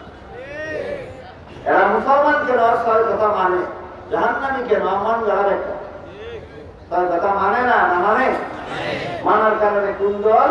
মুসলমান। কিন্তু জাহান্নামী মুসলমান কেন? 6 কথা মানে কিন্তু সহিহ একটা মতে নয়, 6 কথা মানে মন গড়ার একটা মতে। 6 কথার কোন কথা যারা মন গড়ার একটা মতে মানবে এরা 6 কথা মানার কারণে মুসলমান, আর মন গড়ার একটার কারণে জাহান্নামী। মুসলমান কেন জাহান্নামী হয় সেটাও মনে রাখবে। এমন মন গড়া ব্যাখ্যাকারী মুসলমানের দল বহুত বেশি। একদল মুসলমান কয় কথা সহি ব্যাখ্যা মতো। যখন প্রশ্ন জাগে কিনা তাহলে ছয় কথা সহি ব্যাখ্যা পাওয়া যায় কোথায়? জাগে কিনা? সংক্ষিপ্ত জবাব, ছয় কথা সহি ব্যাখ্যা পাওয়া যায় দুই ঠিকানায়, রাসূলের সুন্নতে আর সাহাবায়ে কেরামের জামাতে। এই জন্য ইমানে মুফাসসালের ছয় কথা যারা সহি ব্যাখ্যার মতো বিশ্বাস করে তাদের নাম আহলে সুন্নাত ওয়াল জামাত। ইমানে মুফাসসালের ছয় কথা মন গড়া ব্যাখ্যার মতো বিশ্বাস করলে আহলে সুন্নাত ওয়াল জামাত হবে না, সহি ব্যাখ্যা মতো। সহি ব্যাখ্যা পাওয়া যায় দুই ঠিকানায়, নবীর সুন্নতে আর সাহাবাগণের জামাতে। এই জন্য দলের নাম আহলে সুন্নাত ওয়াল জামাত। আমাদের সমাজে এমন বহু লোক আছে যারা আহলে সুন্নাত ওয়াল জামাত জিন্দাবাদ দিয়ে আশা করা চিৎকার দেয়, অথচ বলতে পারে না একজন মুসলমান আহলে সুন্নাত ওয়াল জামাত কেমন। যে দুধ চিনেই না সে যদি আমি দুধওয়ালা দাবি করে সে যেমন মিথ্যা দাবি। যে আতর চিনেই না সে যদি বলে আমি আতরওয়ালা, যে টুপি জীবনে দেখতেই না সে যদি বলে আমি টুপিওয়ালা, এরা যেমন মিথ্যাবাদী। যারা বলতে পারে না একটা মুসলমান আহলে সুন্নাত ওয়াল জামাত কিভাবে হয়, এরা যদি বলে আমরা আহলে সুন্নাত ওয়াল জামাত, এরা তেমনি ভাবে মিথ্যাবাদী। আপনারা মিথ্যাবাদী আহলে সুন্নাত ওয়াল জামাত হতে চান না সত্যবাদী আহলে সুন্নাত ওয়াল জামাত? তাহলে মনে রাখতে হবে ছয় কথা আমি মন গড়া ব্যাখ্যা মতো মানি না, নবীর সুন্নতের দ্বারা যে ব্যাখ্যা প্রমাণিত, সাহাবায়ে কেরামের জামাতের দ্বারা ছয় কথার যে ব্যাখ্যা প্রমাণিত, সেই ব্যাখ্যা মতে আমি ছয় কথা মানি। এই জন্য আমি আহলে সুন্নাত ওয়াল জামাত। আজকের মতো একটি মাত্র উদাহরণ, ছয় কথার প্রত্যেকটা কথার ওই কিছু ব্যাখ্যা আছে সহি, কিছু ব্যাখ্যা আছে মনে। এর মাঝে 4 নম্বর কথাটা কি? আমি নবী রাসূল বিশ্বাস করি। 4 নম্বর কথাটা কি? নবী রাসূল বিশ্বাস করি। নবী রাসূল সম্পর্কে কিছু ব্যাখ্যা আছে সহি, কিছু ব্যাখ্যা আছে গলত। নবী রাসূল সম্পর্কে একটা সহি ব্যাখ্যা হলো হযরত আদম আলাইহিস সালাম থেকে নিয়ে মুহাম্মদুর রাসূলুল্লাহ সাল্লাল্লাহু আলাইহি ওয়াসাল্লাম পর্যন্ত সমস্ত নবী রাসূলগণ আজীবন বেগুনাহ। কতদিন পর্যন্ত বেগুনাহ? কোন নবী জীবনে কোনদিন গুনাহ করে? কোন নবী জীবনে কোনদিন গুনাহ করে? এই মর্মে আল্লাহ কোরআনের এক আয়াতে বলে, হযরত ইব্রাহিম আলাইহিসসালামকে আল্লাহ বলেছিলেন আপনাকে আমি ইমাম বানাবো সমাজের মানুষের জন্য। কার জন্য? মুফাসসিরিনে কেরাম আয়াতের ব্যাখ্যায় লিখেছেন মানুষের ইমাম হওয়ার যোগ্যতা আছে মাত্র 2 জন লোকের। কতজন? এই 2 জন ছাড়া আর কোন লোকের জন্য মানুষের ইমাম হওয়ার যোগ্যতা নাই। বা কোরআনের ভাষায় ইমাম বলতে পারেন, আপনাদের মাতৃভাষায় বাংলা ভাষায় নেতাও বলতে পারেন। মানুষের নেতা হওয়ার যোগ্যতা আছে 2 দলের। এই 2 দল ছাড়া আর কোন লোকের জন্য মানুষের নেতা হওয়ার যোগ্যতা নাই। গায়ের যদি নেতা হয় তাহলে দুর্নীতির আস্তানা হবে। 2 দল ছাড়া আর কেউ যদি গায়ের জুড়ে মানুষের নেতা হয়, এই নেতা দুর্নীতিবাজ না হয়ে পারে না, কারণ তোমার মধ্যে নেতৃত্বের যোগ্যতা না। তফসিরের বিবরণ মতে মানুষের নেতা হয় কত দল? প্রথম দলের নাম নবীগণ, প্রথম দলের নাম নবীগণ। দ্বিতীয় দলের নাম আলেমগণ, দ্বিতীয় দলের নাম আলেম। যে নবীগণ আলেমরা তার জন্য মুসলমানের নেতা হওয়ার যোগ্যতা না। তবে যদি গায়ের জুড়ে হয়, গায়ের জুড়ে হইলেই দেখবেন খালি দুর্নীতি আর দুর্নীতি।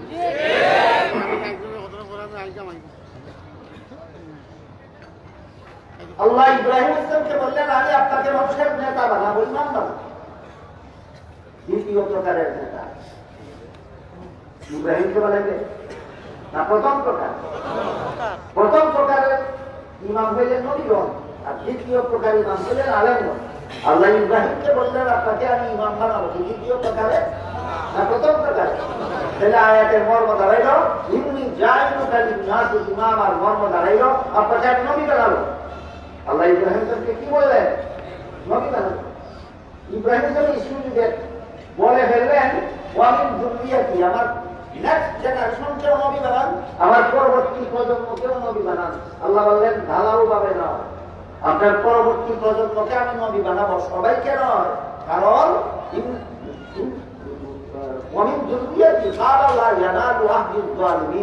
এই নবুয়তের পথ আমি আপনার পরবর্তী প্রজন্মের মধ্যে যারা গুনাহ করে এদেরকে নবুয়তের পথ দেব না, আর যাদেরকে নবুয়তের পথ দান করি তারা জীবনে কোনোদিন গুনাহ করে না।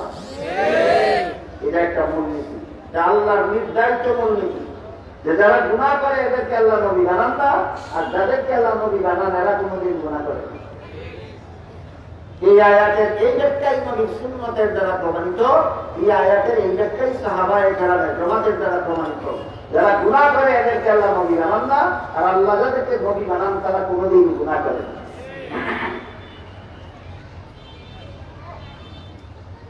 এবার প্রশ্ন দাঁড়ায়, হযরত আদম আলাইহিস সালামকে আল্লাহ জান্নাতে গিয়ে বলেছিলেন সব গাছের ফল খাও, একটি গাছের ফল খেতে নিষেধ করেছিলেন, শুনেছেন আরো কোনদিন? তাহলে আদম আল্লাহর নিষেধ পালন করলেন না লঙ্ঘন করলেন? আল্লাহর আদেশ নিষেধ লঙ্ঘন করলে তো গুনাহ হয়, তাহলে নবী বেগুনাহ হইল কিভাবে? এটা মূলনীতি না, এটা একটা একজন নবীর একটা বিচ্ছিন্ন ঘটনা। মূলনীতি হল কোন গুনাহগারকে আল্লাহ নবী বানান না, আর আল্লাহ যাদেরকেই নবী বানান তারা কেউই গুনাহ করে না। এটা বলেন তো মূলনীতি একজনকে কেন্দ্র করে হয় না মূলনীতি সবাইকে কেন্দ্র করে হয়? সমস্ত নবীদেরকে আল্লাহ নবীদের সম্পর্কে আল্লাহ মূলনীতি নির্ধারণ করে দিয়ে বলেন যারা গুনাহ করে এদের কাউকে আমি নবী বানাই না, আর যাদেরকে নবী বানাই এরা কেউ কোনোদিন গুনাহ করে না। মূলনীতি হয় সামগ্রিক। আদমের নিষিদ্ধ গাছের ফল খাওয়াটা সামগ্রিক না ব্যক্তিগত? কাজেই আহলে সুন্নাত ওয়াল জামাতের আদর্শ হল ব্যক্তিগত বিচ্ছিন্ন কোন ঘটনার বাহ্যিক অবস্থা যদি মূলনীতির পরিপন্থী দেখা যায় তাহলে মূলনীতি ঠিক রাখতে হবে, আর বিচ্ছিন্ন ঘটনাকে মূলনীতির অনুকূলে ব্যাখ্যা করতে হবে। আহলে সুন্নাত ওয়াল জামাতের আদর্শ। তাহলে আদমের নিষিদ্ধ গাছের ফল খাওয়াটা এমন ভাবে ব্যাখ্যা করতে হবে যেন আল্লাহর মূলনীতি উল্লঙ্ঘন না হয়। বুঝতে পারেন না এই বিষয়টা? আল্লাহর মূলনীতি কি? কোন গুনাহগারকে নবী বানান না, যাদেরকে নবী বানান তারা কেউ কোনোদিন গুনাহ করে না, যে আল্লাহর নির্ধারিত মূলনীতি। কাজে আদম নিষিদ্ধ গাছের ফল খেয়ে আল্লাহর নিষেধ লঙ্ঘন করেছিলেন, এটাকে এমন ভাবে ব্যাখ্যা করতে হবে যে ব্যাখ্যার দ্বারা মূলনীতি লঙ্ঘন না হয়। এর অনেক ব্যাখ্যা, এর ব্যাখ্যার কাজকে মতো আপনাদের শোনায়। মানুষের কোন কাজের দ্বারা গুনাহ হয় অথবা সওয়াব হয় দুনিয়ার জীবনে, জান্নাতি জীবনের কোন কাজে সওয়াব নাই গুনাহ হয়। জান্নাতি জীবনের কোন কাজে সওয়াব নাই। এবার বলুন আদম আল্লাহর নিষেধ লঙ্ঘন করেছিলেন দুনিয়ার জীবনে না জান্নাতি জীবনে? এর সাথে কোন সওয়াবের সম্পর্ক নাই, এর সাথে কোন গুনাহের সম্পর্ক নাই। বিচ্ছিন্ন ঘটনার সুন্দর ব্যাখ্যা পাওয়া গেল, মূলনীতি লঙ্ঘন হল। এইটার নাম আহলে সুন্নাত ওয়াল জামাতের আদর্শ। এর নাম হলো আহলে সুন্নাত ওয়াল জামাতের আদর্শ। কোন আদর্শের ভিত্তিতে আহলে সুন্নাত ওয়াল জামাতের আকীদা? আম্বিয়ায়ে কেরাম মাসুম নবীগণ নিষ্পাপ, এই আদর্শের ভিত্তিতে। এই বিষয়গুলি যারা জানে না বুঝে না, এরা আদম নবীকে এই ঘটনাকে কেন্দ্র করে আদম নবীকে গুনাহগার সাব্যস্ত করতে চায়। বলেন যদি কোন নবীর বিচ্ছিন্ন কোন ঘটনাকে এমন ভাবে ব্যাখ্যা করা হয় যে ব্যাখ্যার দ্বারা তিনি গুনাহগার সাব্যস্ত হয়ে যান, সেই ব্যাখ্যা সহিহ না গলত? গলত ব্যাখ্যা মতো যারা তার কোন কথা বিশ্বাস করে এরা আহলে সুন্নাত ওয়াল জামাতের অন্তর্ভুক্ত থাকে না, এরা পথভ্রষ্ট মুসলমান বলে গণ্য হয়ে যায়। এইরকম গলত ব্যাখ্যা আমাদের সমাজে যারা যারা করে এর মধ্যে একজনের নাম বলে দেরি, ওনার নাম হল হযরত মৌলানা সাদ সাহেব। হযরত মৌলানা সাদ সাহেব কয় মুসা আলাইহিস সালাম আল্লাহর দরবারে শাস্তিযোগ্য অপরাধ করেছিলেন। শাস্তিযোগ্য অপরাধটার নাম গুনাহ না। গুনাহ ছাড়া শাস্তিযোগ্য কোন অপরাধ আছে? এই শাস্তিযোগ্য অপরাধ মানে তো গুনাহ। সাদ সাহেব মুসা আলাইহিস সালামকে গুনাহগার সাব্যস্ত করেছে, সাদ সাহেব ইউসুফ আলাইহিস সালামকে গুনাহগার সাব্যস্ত করেছে, সাদ সাহেব মুহাম্মদুর রাসূলুল্লাহ সাল্লাল্লাহু আলাইহি ওয়াসাল্লামকে গুনাহগার সাব্যস্ত করেছে।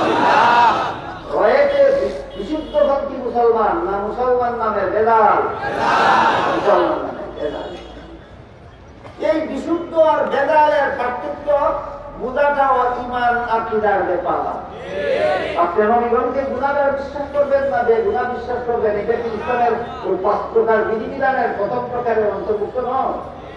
ইসলামের বিধিবিধান 5 প্রকার। প্রথম প্রকার হলো ইসলামের যে সমস্ত বিধিবিধান অন্তরের দ্বারা বিশ্বাস করতে হয়, কাজে কর্মে পালন করার কিছু নাই, এগুলির নাম ঈমান আকীদা। এগুলির নাম ঈমান আকীদা। আমি যদি বেশি সময় কথা বলে আপনাদের অনেক বেশি সময় নষ্ট করে ফেলে থাকি, তাহলে আমাকে অবগত করলে ভালো, কথা সংক্ষেপ করে আপনাদের সময় নষ্ট। আল্লাহ সূরাতুল মায়েদার 3 নম্বর আয়াতে বললেন যে আল-ইয়াউমা আকমালতু লাকুম দীনাকুম, আজকে আমি তোমাদের দ্বীনকে পরিপূর্ণ করে দিলাম। এখানে দ্বীন শব্দটাকে আল্লাহ ইসলামের বিধিবিধান অর্থে ব্যবহার করেছে। কি অর্থে? বিধিবিধান। ইসলামের বিধিবিধান অপূর্ণ না পরিপূর্ণ? পরিপূর্ণতার মানে আধুনিক যুগের আন্তর্জাতিক করোনা সমস্যার সমাধান ইসলামে নাই, আছে? এই পরিপূর্ণতার একটা উদাহরণ। এই পরিপূর্ণ বিধিবিধানগুলির সর্বমোট 5 প্রকার। প্রথম প্রকার বিধিবিধান কি সম্পর্কে? ঈমান আকীদা সম্পর্কে সামান্য আলোচনা করলাম আজকে।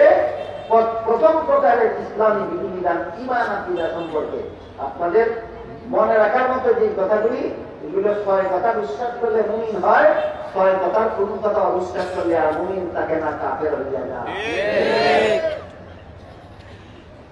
মুমিন আর কাফেরের পার্থক্যটা পরিষ্কার হচ্ছে কিনা? এখানে আরো কিছু জরুরি কথা, যে কথাগুলি আমার তিলাওয়াতকৃত আয়াতের শেষের দিকে আল্লাহ বলেছেন। একটা কথা পরিষ্কার বলে, সেটা হলো আল্লাহ বলেন ওয়ারাদিতু লাকুমুল ইসলাম দীনা, আমি আল্লাহ তোমাদের জন্য ইসলাম ধর্মকে পছন্দ করে দেব। কোন ধর্মকে আল্লাহ পছন্দ করে? এটা বিশ্বাস করে ইসলাম ধর্ম আল্লাহর পছন্দসই ধর্ম। ইসলাম ধর্ম আল্লাহর পছন্দসই ধর্ম। কোন সূরার কত নম্বর আয়াতে বলেছেন? সূরাতুল মায়েদার সম্ভবত সূরা আলে ইমরানের 19 নম্বর। কোরআন কিতাবটা আপনি খুলে দেখাতাম। সূরা আলে ইমরানের 19 নম্বর আয়াতে আল্লাহ বলেন ইন্নাদ দীনা ইনদাল্লাহিল ইসলাম, আল্লাহর কাছে গ্রহণযোগ্য ধর্ম ইসলাম। মায়েদার 3 নম্বর আয়াতে পছন্দসই ধর্ম ইসলাম, আলে ইমরানের 19 নম্বর আয়াতে গ্রহণযোগ্য ধর্ম ইসলাম। আল্লাহর পছন্দসই ধর্ম ইসলাম, আল্লাহর কাছে গ্রহণযোগ্য ধর্ম ইসলাম। এই সূরা আলে ইমরানের 85 নম্বর, ওই যে আগে বলছিলাম রেফারেন্স দিয়ে উঠাই নাই। আমরা সিলেটি ভাষায় একটা কথা হয়, বাইয়া যদি হই বাইয়া করবো দই, রেফারেন্স যদি দেই তো ভিডিও ধরার মতো লোক পাওয়া যাবে। একটা রেফারেন্স বলি, সূরা আলে ইমরানের 85 নম্বর আয়াতে আল্লাহ বলেন وَمَنْ يَبْتَغِ غَيْرَ الْإِسْلَامِ دِينًا فَلَنْ يُقْبَلَ مِنْهُ وَهُوَ فِي الْآخِرَةِ مِنَ الْخَاسِرِينَ।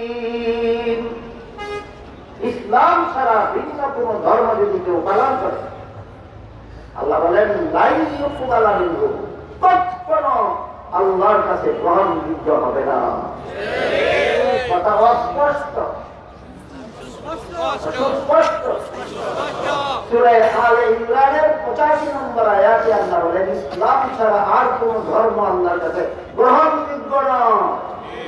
আর কোন ধর্ম আল্লাহর কাছে ইসলাম ছাড়া আর যত ধর্ম আছে সেগুলি আবার 2 প্রকার। এক প্রকার ধর্ম মন গড়া, এক প্রকার ধর্মই যেমন বৌদ্ধ ধর্ম, এটা একটা মন গড়া ধর্ম। গৌতম বুদ্ধের মন গড়া উদ্ভাবিত ধর্মের নাম বৌদ্ধ ধর্ম। গৌতম বুদ্ধ এক সময় দেখেছিল, এক সময়ের সুন্দর যুবক আরেক সময় বৃদ্ধ হয়ে বিক্রি হয়ে যায়। এক সময়ের সুস্থ মানুষ আরেক সময় অসুস্থ হয়ে যায়। এক সময়ের জীবিত মানুষ আরেক সময় মরে যায়। এই বিপর্যয়ের হাত থেকে মানুষ জাতিকে রক্ষা করার জন্য তিনি জঙ্গলে দীর্ঘদিন সাধনা করে একটা ধর্ম উদ্ভাবন করলেন। সেই ধর্মের মূল কথা হলো জীব হত্যা মহাপাপ। এই জন্য তারা জীব হত্যা করে, নিরামিষের হত্যা খায়।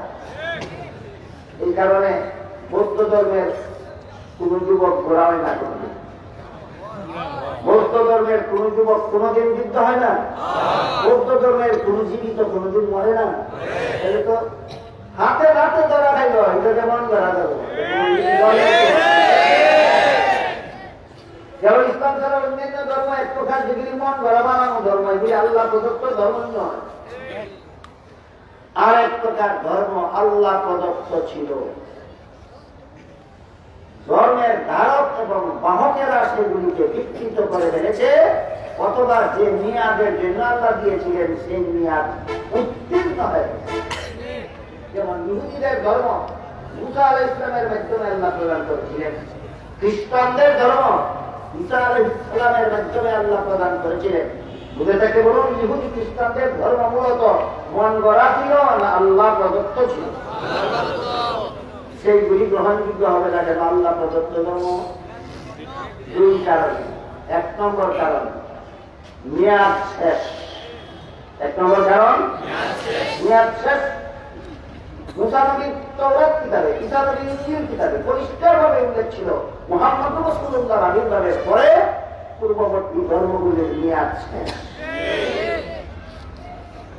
1990 সালের তৈরি করা ঔষধের প্যাকেটের গায়ে যদি লেখা থাকে 2000 সালে মেয়াদ শেষ, তাহলে 2001 সালের জানুয়ারিতে সেই ঔষধ ব্যবহারযোগ্য না। ব্যবহারযোগ্য না হলে বানাইল কেন? আর বানাইলে যদি তাহলে ব্যবহারযোগ্য নয় কেন? এই প্রশ্নের যেই জবাব ইহুদি খ্রিস্টান ধর্ম গ্রহণযোগ্য নয় কেন, গ্রহণযোগ্য না হলে আল্লাহ দিলেন কেন, ওই প্রশ্নেরও সেই জবাব। সুতরাং বর্তমান দুনিয়াতে ইসলাম ছাড়া আর কোন ধর্ম গ্রহণযোগ্য নয়। এটা কোরআনের অস্পষ্ট ঘোষণা, সুস্পষ্ট অন্তরের দ্বারা বিশ্বাস করতে। কেউ যদি ইসলাম ছাড়া আর কোন ধর্মকে গ্রহণযোগ্য মানে করে, কোরআনের প্রতি যার ইমান নাই, কোরআনের প্রতি যার ইমান নাই, সেই ইমানে মুফাসসিরের কত নম্বর মানে না? তুমি বেঈমান।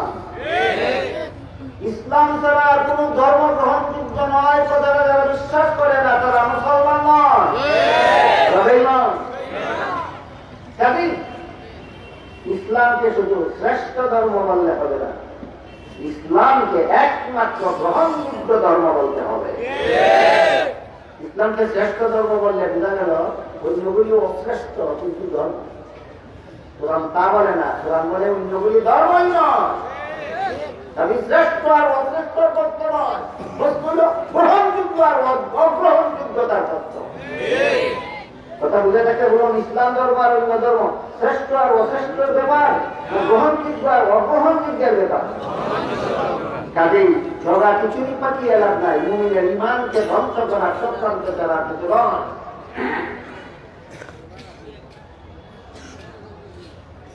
এই কথাগুলি আমলের সাথে সম্পর্ক না ইমানের সাথে।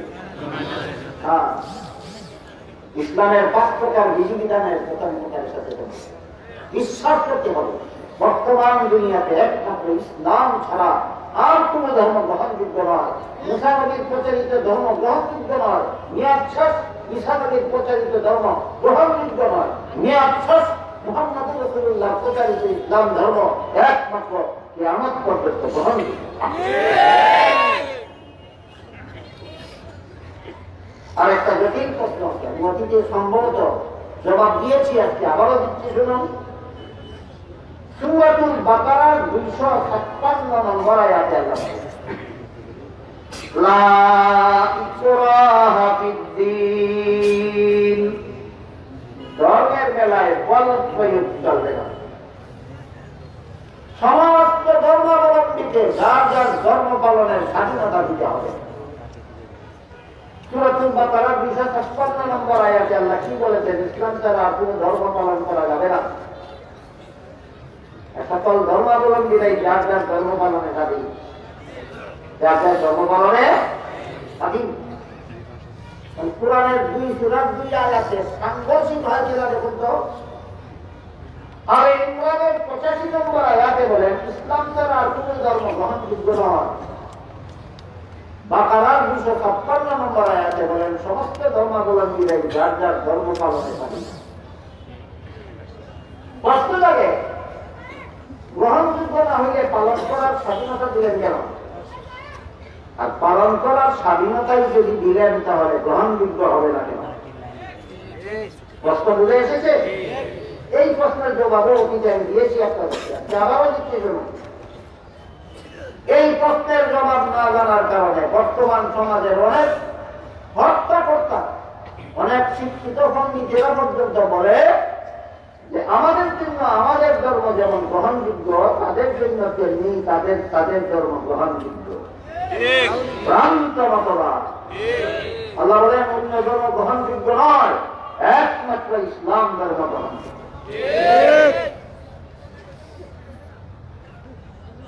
সূরা আলে ইমরানের 85 নম্বর আয়াতে যেহেতু আল্লাহ পরিষ্কার ভাষায় বলে দিয়েছেন ইসলাম ছাড়া আর কোনো ধর্মই আল্লাহর কাছে গ্রহণযোগ্য নয়, তবে কোন মুসলমান যদি বলে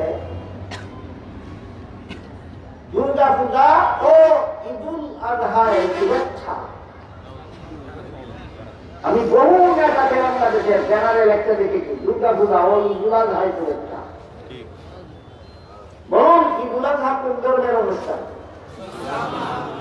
আর দুর্গা পূজা কোন ধর্মের অনুষ্ঠান?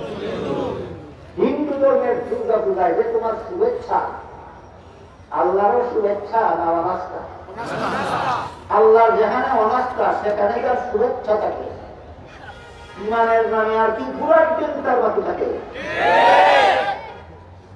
হাদিস শরীফে রাসূল বলে গেছেন ১,৫০০ বছর আগে আখিরি জমানায় মানুষের ইমানের এত দুর্দশা হবে, সকালে যেই লোকটা মুমিন ছিল বিকালে কাফের হয়ে যাবে, বিকালে যেই লোকটা মুমিন ছিল সকালে কাফের হয়ে যাবে।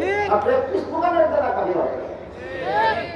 আল্লাহ বলেন ইসলাম ছাড়া সবগুলি ধর্মের প্রতি আল্লাহর অনাস্থা, আর তুমি বলে দুর্গা পূজায় শুভেচ্ছা। আল্লাহর অনাস্থায় যারা শুভেচ্ছা দেয় আর আল্লাহর শুভেচ্ছায় যারা অনাস্থা দেয় এদের ইমান থাকে না। আমার কথাগুলি বুঝে থাকলে বলুন তো, প্রথম প্রকার বিধিবিধান যে ইমান আকিদা সম্পর্কে অনেক কথা আমাদের সমাজের মুসলমানের এখনো জানার বুঝার আছে না? বুঝার নাই কিছু, জানা দরকার, বুঝা দরকার। আমার ইমান আকিদা ঠিক আছে না ধ্বংস হয়। সহজে বুঝাবার জন্য আপনাদের একটি উদাহরণ দিচ্ছি, খুব সহজ উদাহরণ। আপনারা সবাই জানেন কত বড় মুগ্ধ আদোয়া মাথা মাথা করা মাউদোয়া শেষ করো মাউদোয়া বেটাই উঁচু করলো, বেটা আগ দিল মাথা মাথা করলো, মাউদোয়ার আগে বাড়ি ছেড়ে দিল, মাউদোয়ার আগে বাড়ি ছেড়ে দিল শুধু নামে পুরো কিছু নাই। তুমি বাইরে ছেড়ে দিত, তোমার মুখ দোয়ারও দাম নাই, আর দোয়ারও দাম নাই, মাথা মাথারও দাম নাই, আর ভাও তো বলছেই না। তেমনি ভাবে তোকে মরণের আগে নামাজ পড়ছিল, রোজা রাখছিল, হজ করছিল, জাকাত দিছিল, তসবিহ করছিল, আর মরণের আগে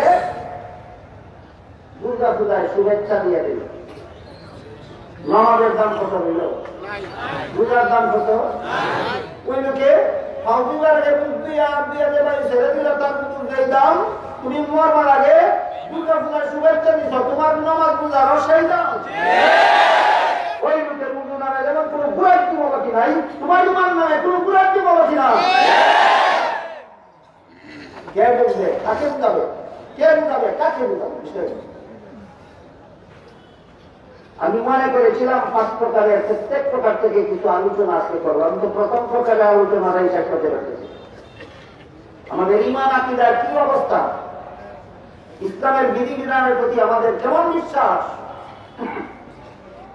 এখন যে জিজ্ঞাসা করলাম, মেয়া তুমি মুসলমান হইয়া দুর্গা পূজার দৃষ্টি হেঁটে গেলা কেন? ধর্ম যার যার, উৎসব সবার। কি পণ্ডিতি জল। আমি আপনাদের জিজ্ঞাসা করি, কেউ যদি বলে গৃহস্থী যার যার বসাল সভা, অথবা বাজারের ব্যবসায়ীরা কেউ যদি বলে ব্যবসা যার যার মুনাফা সভা, কেউ যদি বলে চাকরি যার যার বেতন সভা, আর কেউ যদি বলে বিয়া যার যার বউ সভা, এই রকমের পাগল।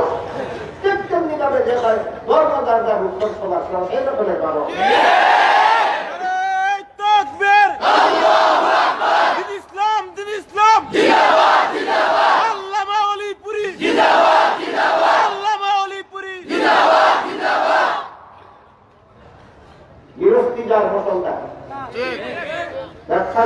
ভাতা, চাকরিদার বেতন থাক, বিয়াদার বউতার, কর্মদার উৎসবটা, কর্মদার। এবার বলো মুসলমান, তুমি যে দুর্গা পূজার উৎসবে গেলা, তোমার জন্ম কোথায়? তাহলে তোমার কাছে কি বিয়াদার বউ সমান? এখানে যদি বিয়াদার বউ সমান না হয়, তাহলে এখানে ধর্মদার উৎসব তোমার কেমন হয়? বুঝতে পারছেন মাতা, বুঝতে পারছেন?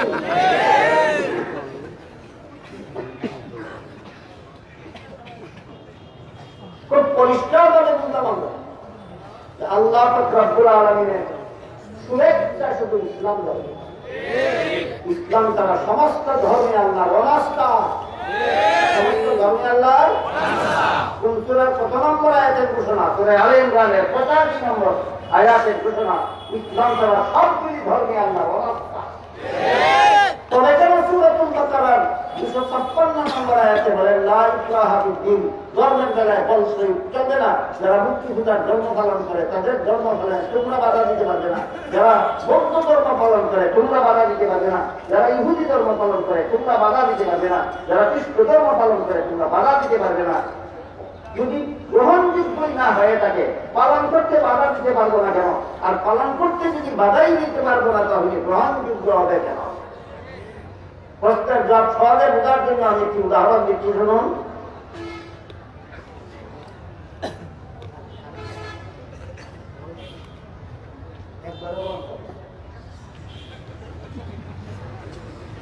যে কোনো শিক্ষা প্রতিষ্ঠানে ছাত্রছাত্রীদেরকে শিক্ষা পাঠ্যতালিকা শিক্ষা দেওয়ার পর একটা চিন্তা, পরীক্ষায় সকল পরীক্ষার্থীরা জবাব শুদ্ধ লেখে, অনেকেই ভুল লেখে।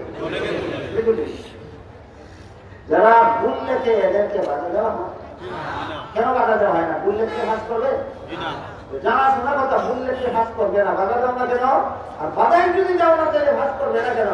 এই প্রশ্নের যে জবাব, ইসলাম ছাড়া কোন ধর্মই গ্রহণযোগ্য নয়, বাধা দেওয়া যাবে না কেন? আর বাধাই যদি দেওয়া যাবে না তাহলে গ্রহণযোগ্য হবে না কেন? ওই প্রশ্নের সেই জবাব। উভয় প্রশ্নের জবটা কি?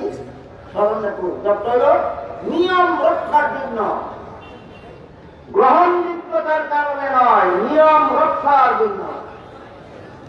পরীক্ষার হলে যারা প্রশ্নের জবাব ভুল লেখে এদেরকে বাধা দেওয়ার নিয়ম নাই, নাকি গ্রহণযোগ্য না? নিয়ম নাই।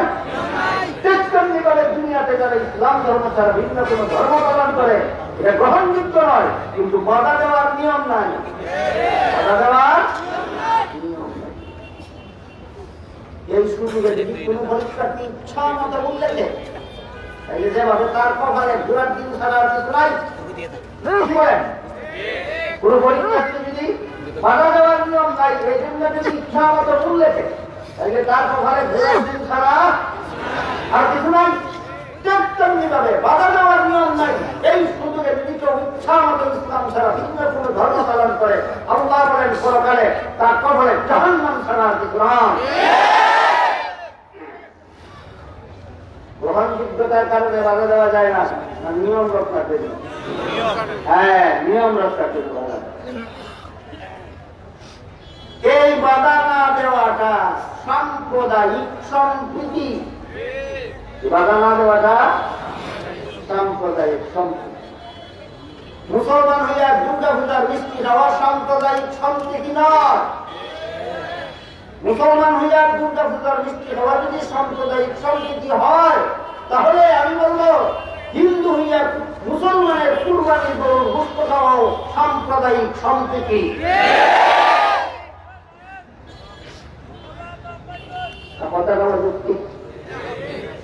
মুসলমান যদি সাম্প্রদায়িক সম্প্রীতি রক্ষার জন্য দুর্গা পূজার মিষ্টি খেতে পারে, তাহলে তো হিন্দুরাও সাম্প্রদায়িক সম্প্রীতি রক্ষার জন্য কুরবানির গরুর গোশত খেতে পারে। আসে কি কোনো হিন্দু কুরবানির গরুর গোশত খেতে? যায় কি কোনো মুসলমান দুর্গা পূজার মিষ্টি খেতে? বেহায়া তারা না, তোমরাও তো বেহায়া কেন? এত বেলা লাগে না, বেলা দাবি দরকার, শেষ সীমানা থাকা দরকার। অসাম্প্রদায়িক কোন সমাজ হয় না। ইসলাম একটা ইসলাম ধর্মাবলম্বীরা একটা সম্প্রদায়, হিন্দু ধর্মাবলম্বীরা আরেকটা সম্প্রদায়, বৌদ্ধ ধর্মাবলম্বীরা আরেক সম্প্রদায়, ইহুদি ধর্মাবলম্বীরা আরেক সম্প্রদায়, খ্রিস্ট ধর্মাবলম্বীরা আরেক সম্প্রদায়। আপনি যদি অসাম্প্রদায়িক সমাজ বানাতে চান, এর অর্থ হলো কোন ধর্মই মানতে পারবেন না। সব লোক, সমাজের সমস্ত লোক নাস্তিক হয়ে পড়েই অসাম্প্রদায়িক সমাজ হতে পারে। আর বিভিন্ন দল, বিভিন্ন দলের মানুষ বিভিন্ন ধর্ম পালন করে, এটা একটা অসাম্প্রদায়িক বলা যায় না, বিভিন্ন সাম্প্রদায়িক বলা যায়। সম্প্রদায় অর্থ যদি ধর্মাবলম্বী হয়, ইসলাম ধর্মাবলম্বীরা একটা সম্প্রদায়, হিন্দু ধর্মাবলম্বী আরেকটা সম্প্রদায় কিনা, বৌদ্ধ ধর্মাবলম্বী আরেক সম্প্রদায় কিনা, ইহুদি ধর্মাবলম্বী আরেক সম্প্রদায় কিনা, খ্রিস্ট ধর্মাবলম্বী আরেক সম্প্রদায় কিনা, অসাম্প্রদায়িক হইল কোথায়? এটা তো অতি সাম্প্রদায়িক হইল। অসাম্প্রদায়িকতা ইসলামে না। ইসলামের সাম্প্রদায়িক সম্প্রীতি আছে। একই সমাজে মুসলমান বাস করবে, স্বাধীনভাবে ইসলাম ধর্ম করবে। একই সমাজে হিন্দু বাস করবে, স্বাধীনভাবে মূর্তি পূজা পালন করবে। একই সমাজে বৌদ্ধ ধর্ম পালন করবে, বৌদ্ধ ধর্মাবলম্বী বাস করবে, স্বাধীনভাবে বৌদ্ধ ধর্ম পালন করবে। একই সমাজে ইহুদি বসবাস করবে, স্বাধীনভাবে ইহুদি ধর্ম পালন করবে। একই সমাজে খ্রিস্ট ধর্মাবলম্বী বসবাস করবে, স্বাধীনভাবে খ্রিস্ট ধর্ম পালন করবে। অসাম্প্রদায়িক হইল না সাম্প্রদায়িক সম্প্রীতি হইল? বুঝে থাকতে বলুন, সাম্প্রদায়িক সম্প্রীতির নাম, সাম্প্রদায়িক সম্প্রীতি কাকে বলে? এক ধর্মাবলম্বী আরেক ধর্মের অনুষ্ঠানে যাবে, সমস্ত ধর্মাবলম্বীরা আপন আপন ধর্ম পালনের স্বাধীনতা পাবে, এর নাম সাম্প্রদায়িক সম্প্রীতি। সাম্প্রদায়িক সম্প্রীতির অপব্যাখ্যা করা হচ্ছে এই সমাজে যথেষ্ট পরিমাণ। ইমান রক্ষার স্বার্থেই হুঁশিয়ার, সাবধান হওয়া দরকার। দুঃখিত, আমি আজকে বাকি 4 প্রকারের আলোচনা হইল না। সূরাতুল মায়েদার 3 নম্বর আয়াত আল্লাহ বলেছিলেন, আল ইয়াউমা আকমালতু লাকুম দীনাকুম, আজকে আমি তোমাদের দ্বীনকে অর্থাৎ ইসলামের বিধিবিধানকে পরিপূর্ণ করে দিলাম। কত প্রকার? 5 প্রকার। এর মধ্যে প্রথম প্রকার সম্পর্কে আলোচনা হল ঈমান আকীদা। ঈমান আকীদা সম্পর্কে 2-3 আলোচনা করলাম, বুঝেছেন? বলেন তো এই আলোচনাগুলি বুঝা এবং স্মরণ রাখা নিজেদের ঈমান হেফাজতের জন্য দরকার কিনা? আল্লাহ আপনাদের আমাদের সবাইকে ঈমান হেফাজতের স্বার্থে ঈমান আকীদা সংক্রান্ত তাফসীরি আলোচনা বুঝার এবং স্মরণ রাখার তৌফিক দান করুন। সবাই বলুন আমিন। সুবহানা রাব্বিকা রাব্বিল ইজ্জাতি আম্মা ইয়াসিফুন ওয়া সালামুন আলাল মুরসালিন ওয়ালহামদুলিল্লাহি রাব্বিল আলামিন।